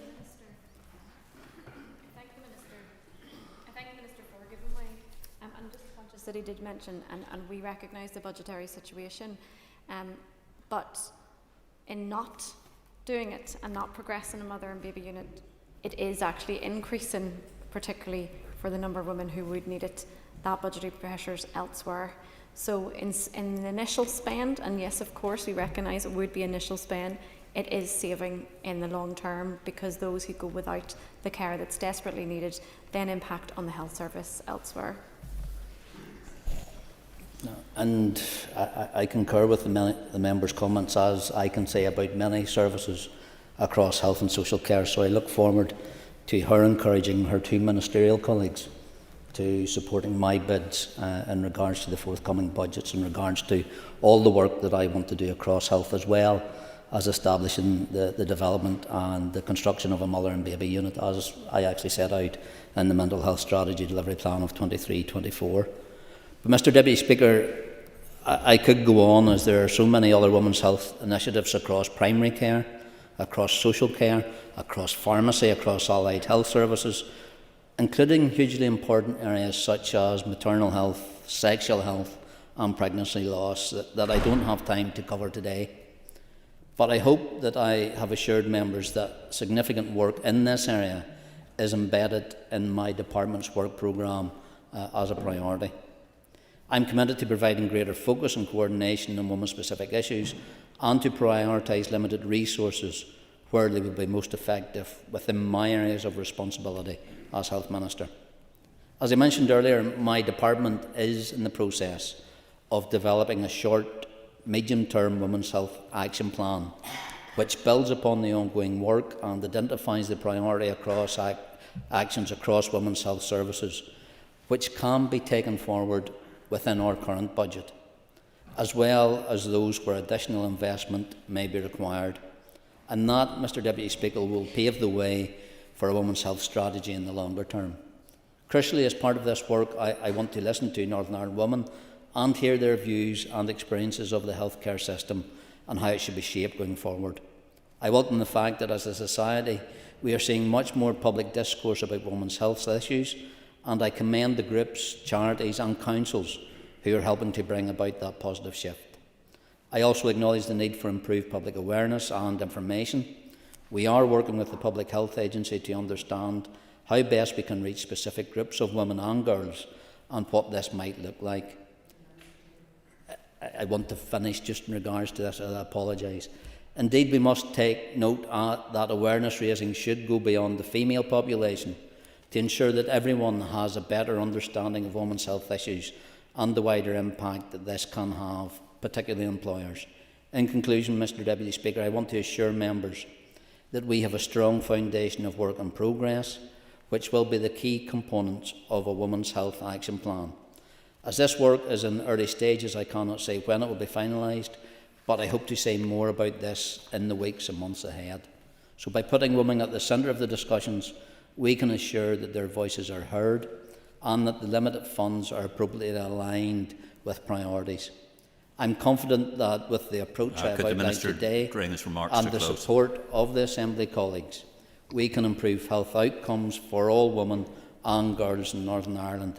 And I very much welcome today's debate and thank members for their contribution. And if Ms Dillon wants in briefly, I'll give way, Mr Deputy Speaker. Sorry, there's no time for an intervention. Can I... Excuse me. Can I call on Liz Kimmins to wind for the amendment, please? And you have 5 minutes. Thank you. Last Concordia, and congratulations on your new role. I welcome the opportunity to speak on this very important motion to improve healthcare for women and to address the health inequalities that many women face. And I'm very pleased to hear the Minister's commitment to delivering on this for women's healthcare. We've heard today, as others have said, on the broad range of issues that impact women, including how some conditions which affect both women and men will have a much more detrimental impact on women. And we must ensure that these do not fall between the cracks any longer. It's abundantly clear that significant gaps exist in women's healthcare, but these gaps are even far greater for those women who are living in high deprivation. And tackling disadvantage in the context of women's healthcare as a result of deprivation must form part of any forthcoming strategy. Over the last 3 years, we have seen other parts of these islands bring forward women's health plans. A women's health strategy for England was introduced in the summer of 2022. In the south, the Irish Government has introduced a women's health action plan. The Scottish Government introduced a women's health plan in August 2021, and NHS Wales published Women's Health in Wales in November 2022. Unfortunately, we have fallen behind the other jurisdictions at a time when we are aware that although women on average live longer than men, women spend a significantly greater proportion of their lives in ill health when compared with men.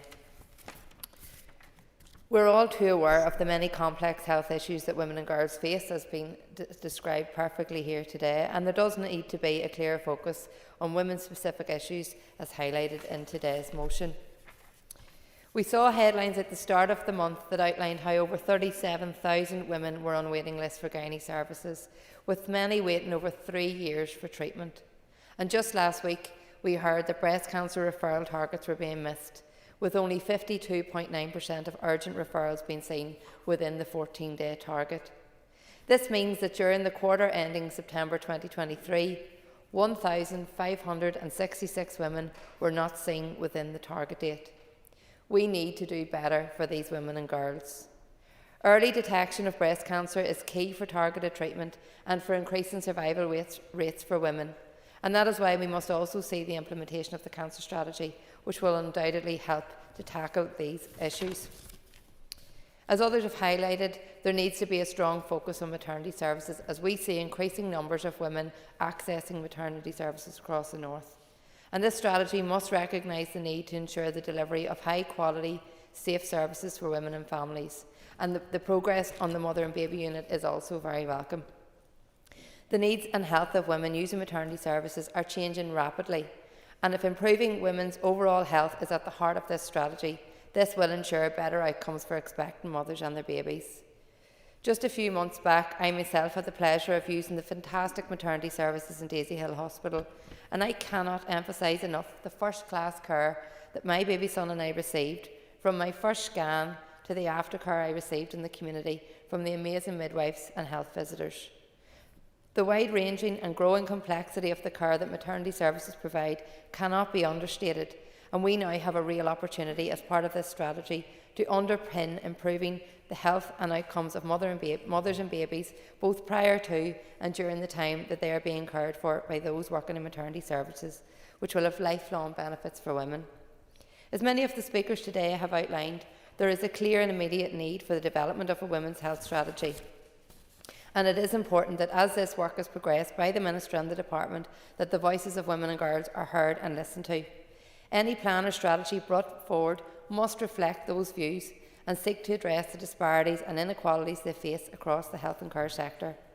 While any plan or strategy will be primarily for the Department of Health, I do appreciate there may be some overlap with functions in other executive departments, and I would encourage other ministers and departments to work collaboratively with the Department for Health to address this important issue.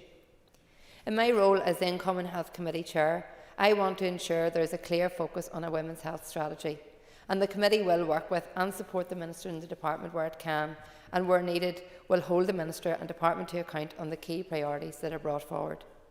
We will see where that balance is, but I trust it will be a beneficial working relationship. And I'd ask members right across this chamber to support this motion and amendment today. Thank you, Liz. Can I call on Paula Bradshaw, and you have 10 minutes. Thank you. Thank you, Deputy Speaker, and just wish you well in your new role. So I rise to support the motion and the amendment, and I am going to focus my remarks on long-term specialist support for endometriosis. But just before I get into my comments, I just would agree with all the speakers who have covered a wide range of issues today, and if I have time at the end, I'll cover a lot of those. So to look at endometriosis, I could start by focusing on figures and statistics, and they are indeed shocking. Endometriosis is a painful and exhausting condition which can lead to immense stress and discomfort. Yet, not only do women, when they're diagnosed with endometriosis, I'll just call it endo, suffer from a lack of support and a lack of recognition, but it can take over a decade for the condition even to be diagnosed in the first place. Many women have told me that in some cases the entire journey from initial distress to surgery has taken nearly 20 years. As if the pain and exhaustion were not enough, there is the additional strain of uncertainty around diagnosis and lack of clarity about the likely options for treatment and support, and then the seemingly interminable wait for the appropriate intervention. We have already heard that comparatively far few women face this certainty, lack of clarity and wait in Northern Ireland than elsewhere in the UK. In fact, we're not even sure how many. When I asked an Assembly question during the last mandate about exactly how many women were waiting for diagnosis and treatment for endo, 3 trusts were not able to provide an answer. It is evident from the figures alone that it is long past time that those who are suffering such distress had the support they need. However, it is the human story which truly tells the tale. The story I've been told countless times is one of women seeking support and are not just being denied it or left to languish on a seemingly endless waiting list, but they are even made to feel like a burden.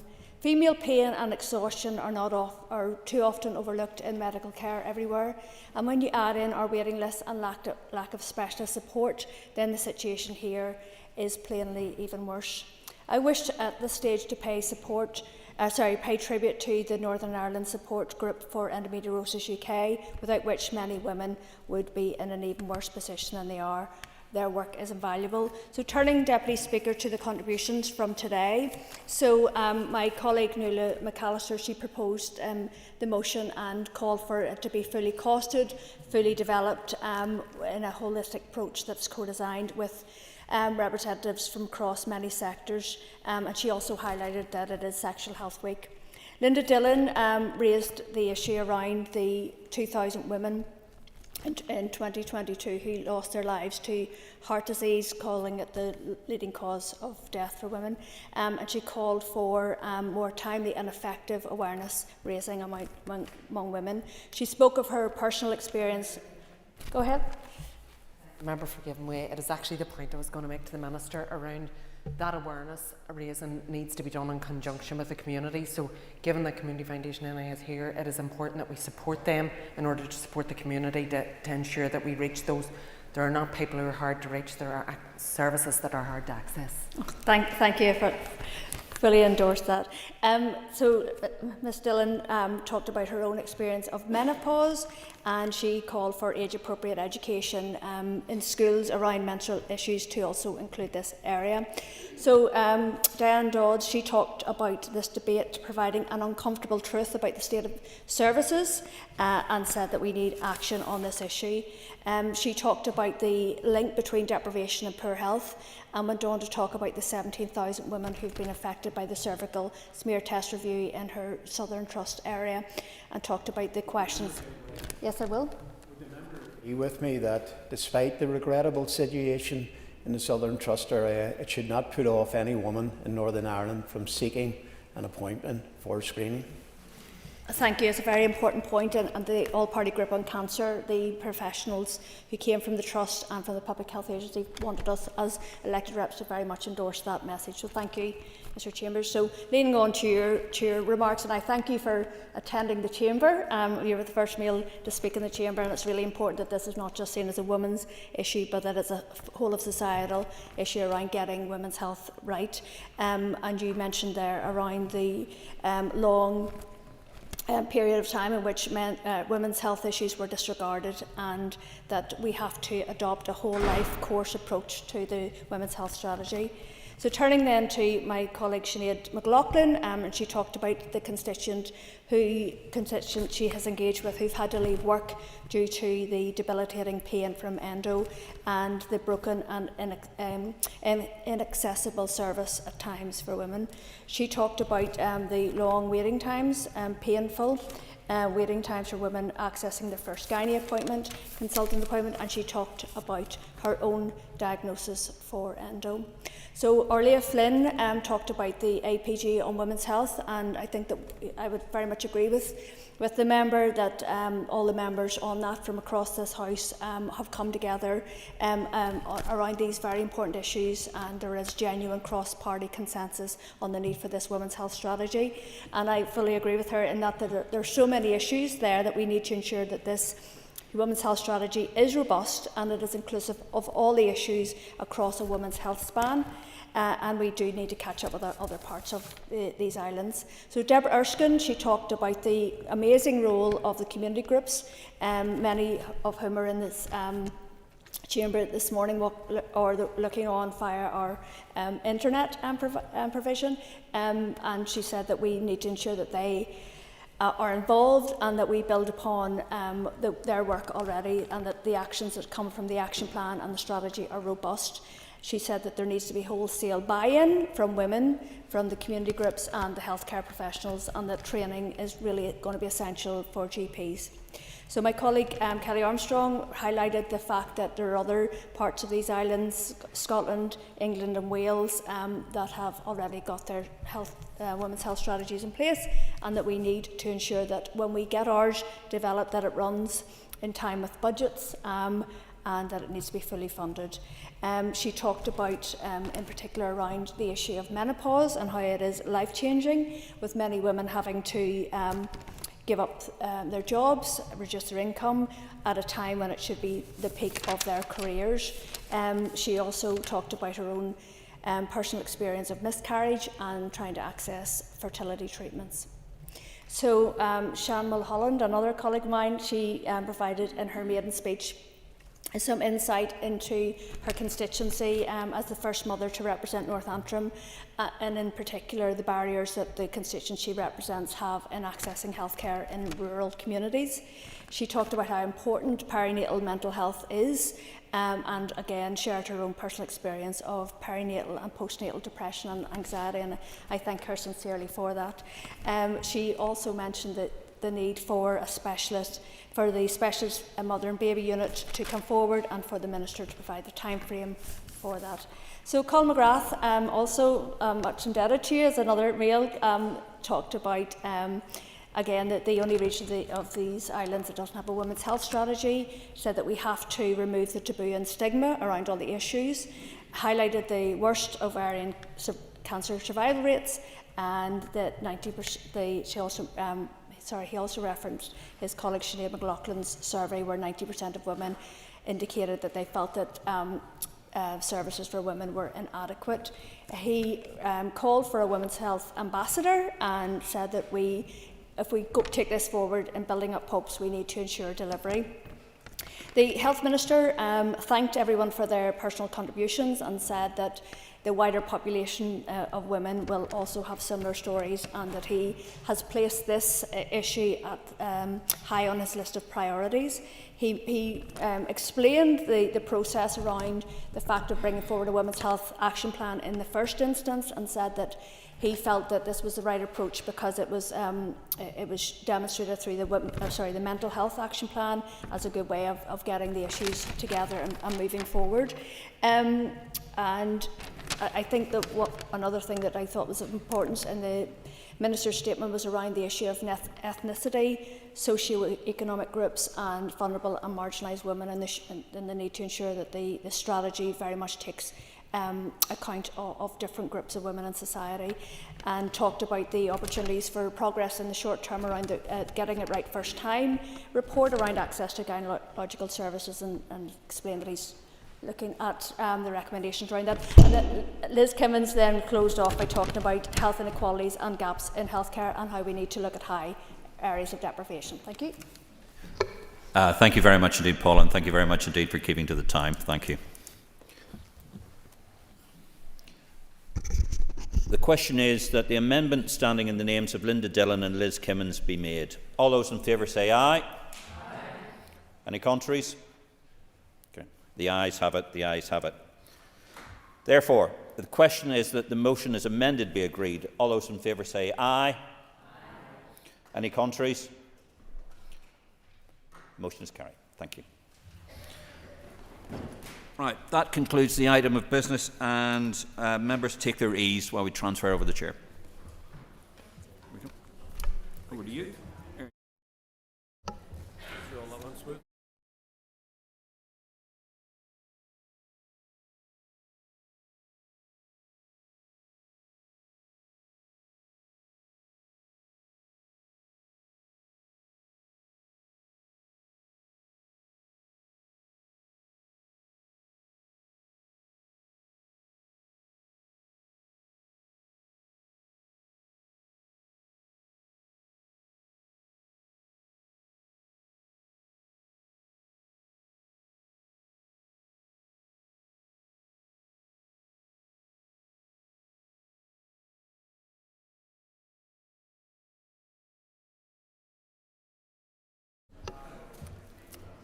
Order. Order. Members resume their seats, please. The next item on the order paper is a motion on a Lough Neagh rescue plan. I'll ask the clerk to read the motion. That this Assembly recognises the vital importance of Lough Neagh to our environment, ecology and drinking water supply. Further recognises its importance to tourism, fishing and leisure activities in local communities surrounding the lough. Notes with grave concern the ecological damage caused by the blue-green algae bloom last summer that choked the lough and spread throughout our waterways and beaches.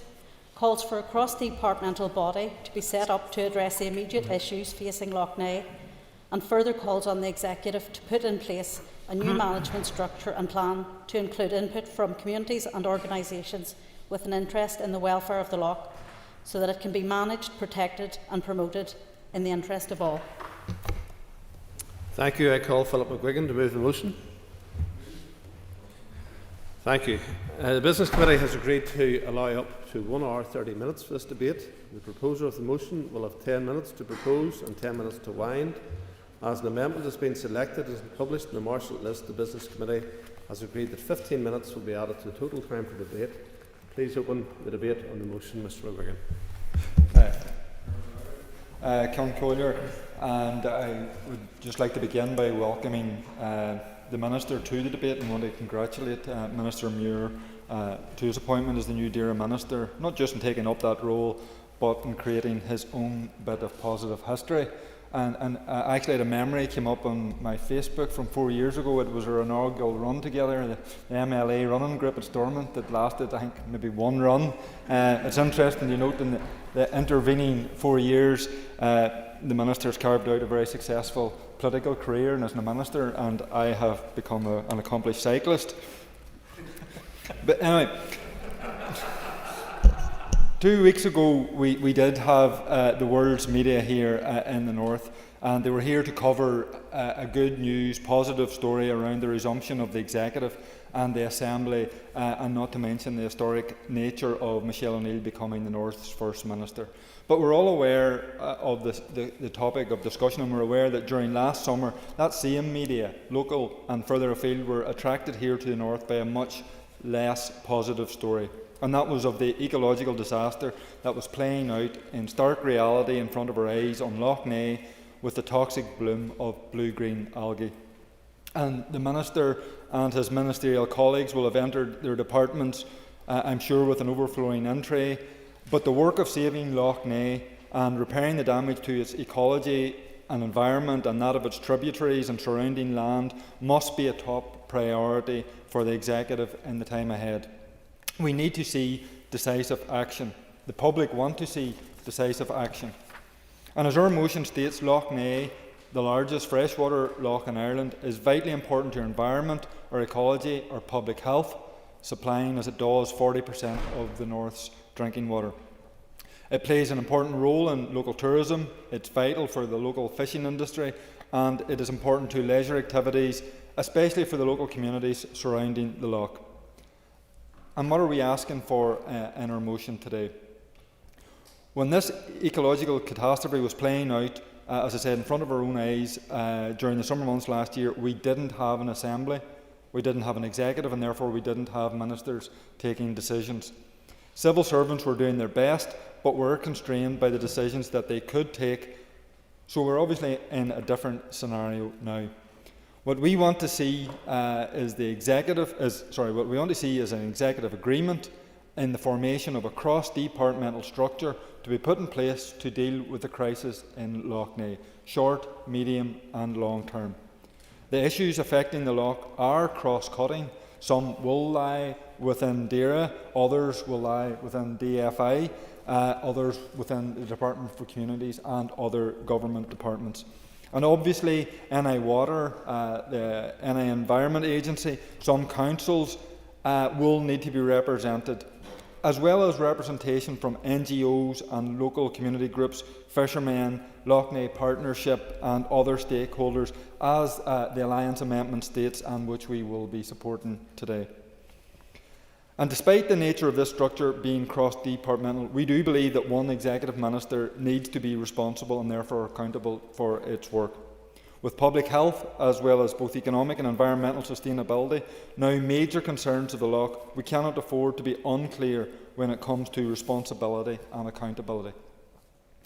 And whatever final model is hopefully agreed by the executive, this cross-departmental body must provide greater coordination and focus to dealing with the issues of pollution, of climate change, of invasive zebra mussels, of the flow of phosphorus and nitrogen into our rivers and loch from agricultural sources, from septic tanks and wastewater.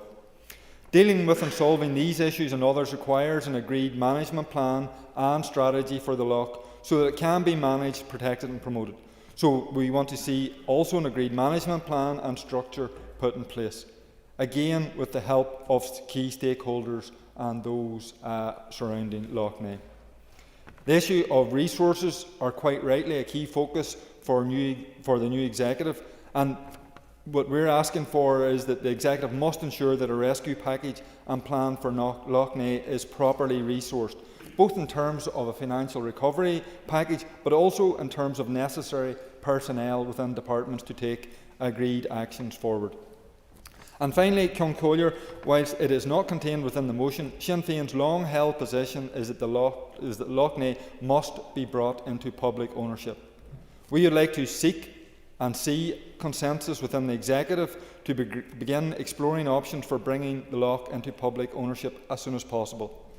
I think this would have massive public support and agreement throughout the north. We can no longer be expected to own the problems of the loch, but not the loch itself. Thank you. I call John Blair to move the amendment. Beg to move the amendment, Mr. Speaker, standing in my name. Thank you. You'll have 10 minutes to propose and 5 minutes to wind, and all other speakers will have 5 minutes. Please open the debate on the amendment. Mr. Speaker, thank you, and I rise again to support the motion and also, of course, the amendment that I have put forward with colleagues to that motion. Mr. Speaker, I share with others the frustration at the incredible delay in progressing meaningful action to tackle our Lough Neagh crisis. Whilst this Assembly remained collapsed over the summer last year, the largest freshwater lake in these islands and a vital strategic asset for biodiversity, tourism, recreation, fishing, culture and drinking water experienced algal blooms at a rate never before witnessed on these islands. As if we haven't already had enough warnings in recent times on the state of our ecosystems and the associated threat to nature, then the Lough Neagh ecological crisis most certainly serves as notice that we must do things differently and do better. All policies and all practices which have led to this devastating situation should be on the table for review as an absolute urgency. When the blue-green algae issue was at its worst over the summer, I sponsored an event led by, I should say, Lough Neagh Partnership upstairs in this building. Some of you in the chamber today joined us, and I'm sure you'd all agree that there was a tangible sense of anger on that occasion, and frustration as well in the room, at the limits of what could be done at that time without a minister in place. I'm glad, Mr. Speaker, that we can now, in a restored Assembly, get on with trying to tackle the many issues we face at Lough Neagh.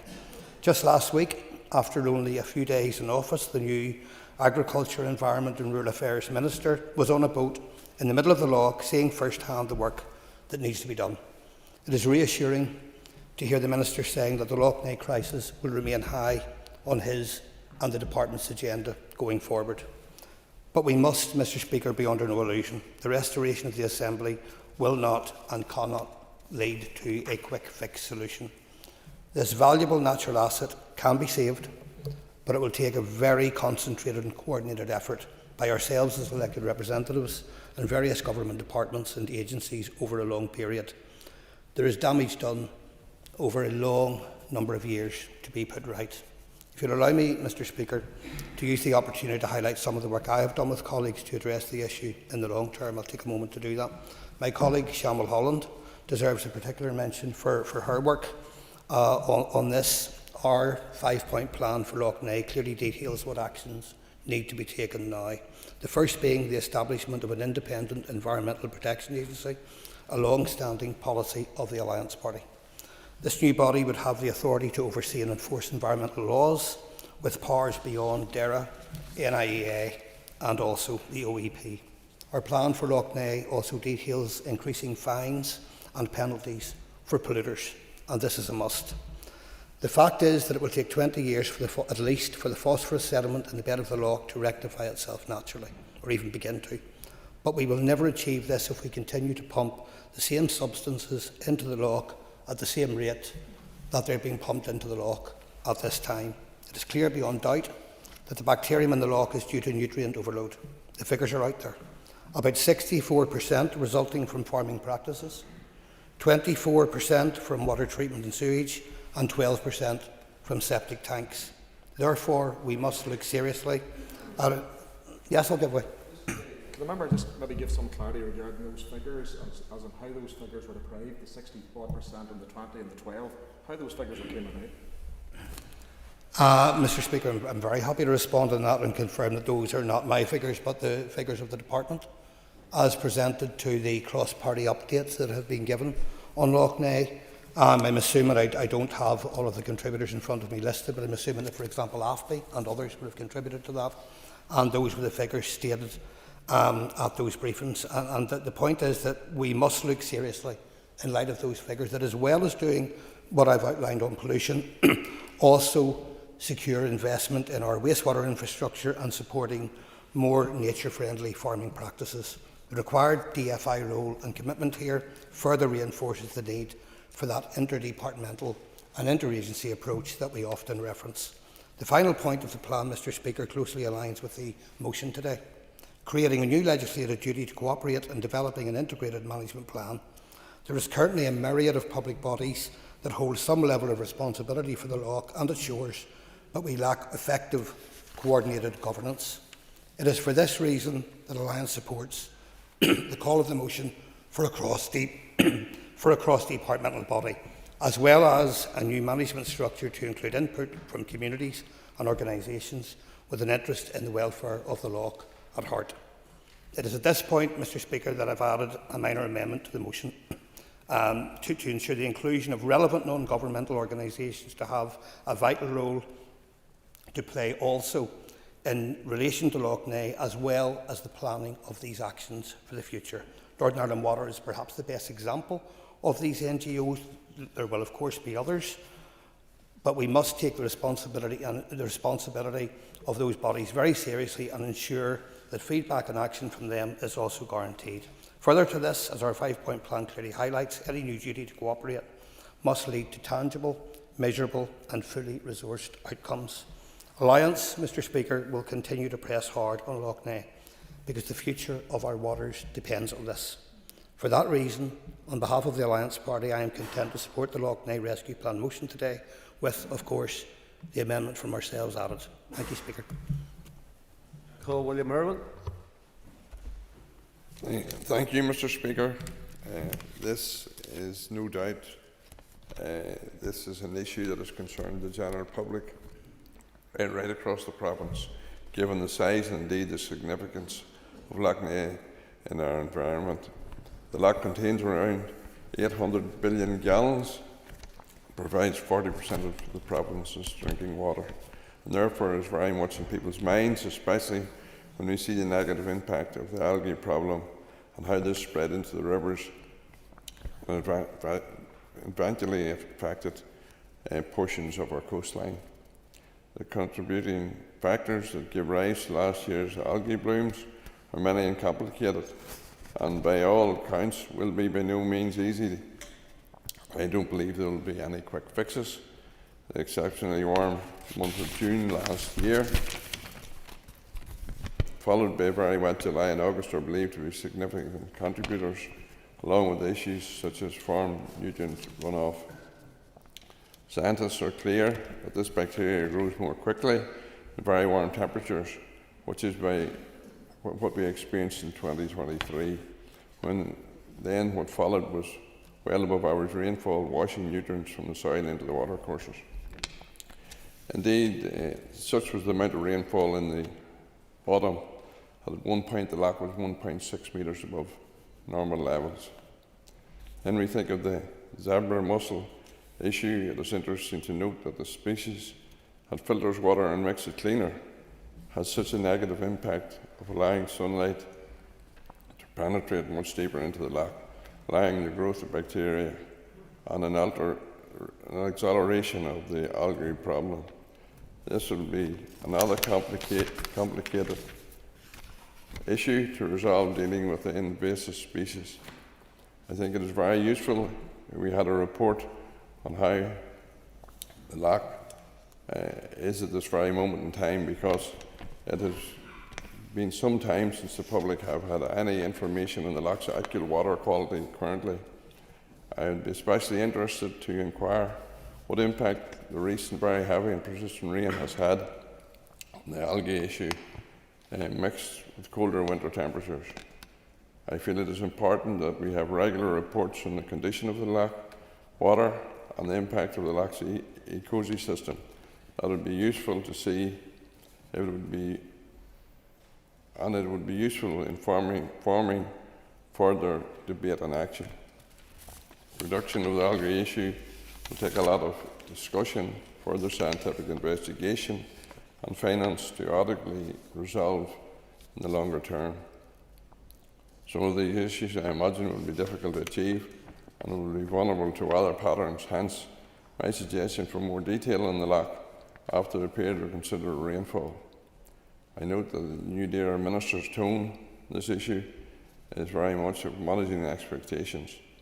It will be serve no one well to give false hope or of a swift resolution to this issue. All efforts by multi-agencies and the general public will be vital to ensuring success in fighting the issue. I want to see well thought out and scientifically backed up measures that can be enacted to see progress in reaching a much more acceptable level of cleanliness in the lough's water. There are many agencies and groups that can play their part in this. As we now have the Assembly back up and running, it will be important to see a strategic plan to make the types of interventions that will make a real difference to Lough Neagh. Thank you, Mr. Speaker.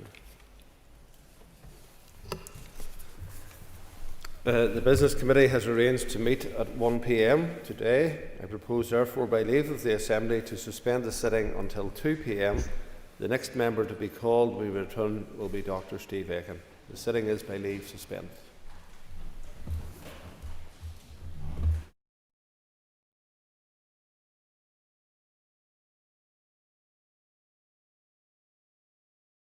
Assembly Chamber. Sound.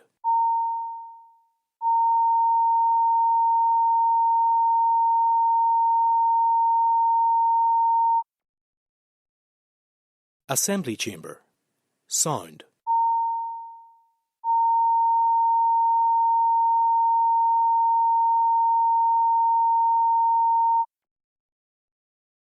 Assembly Chamber. Sound.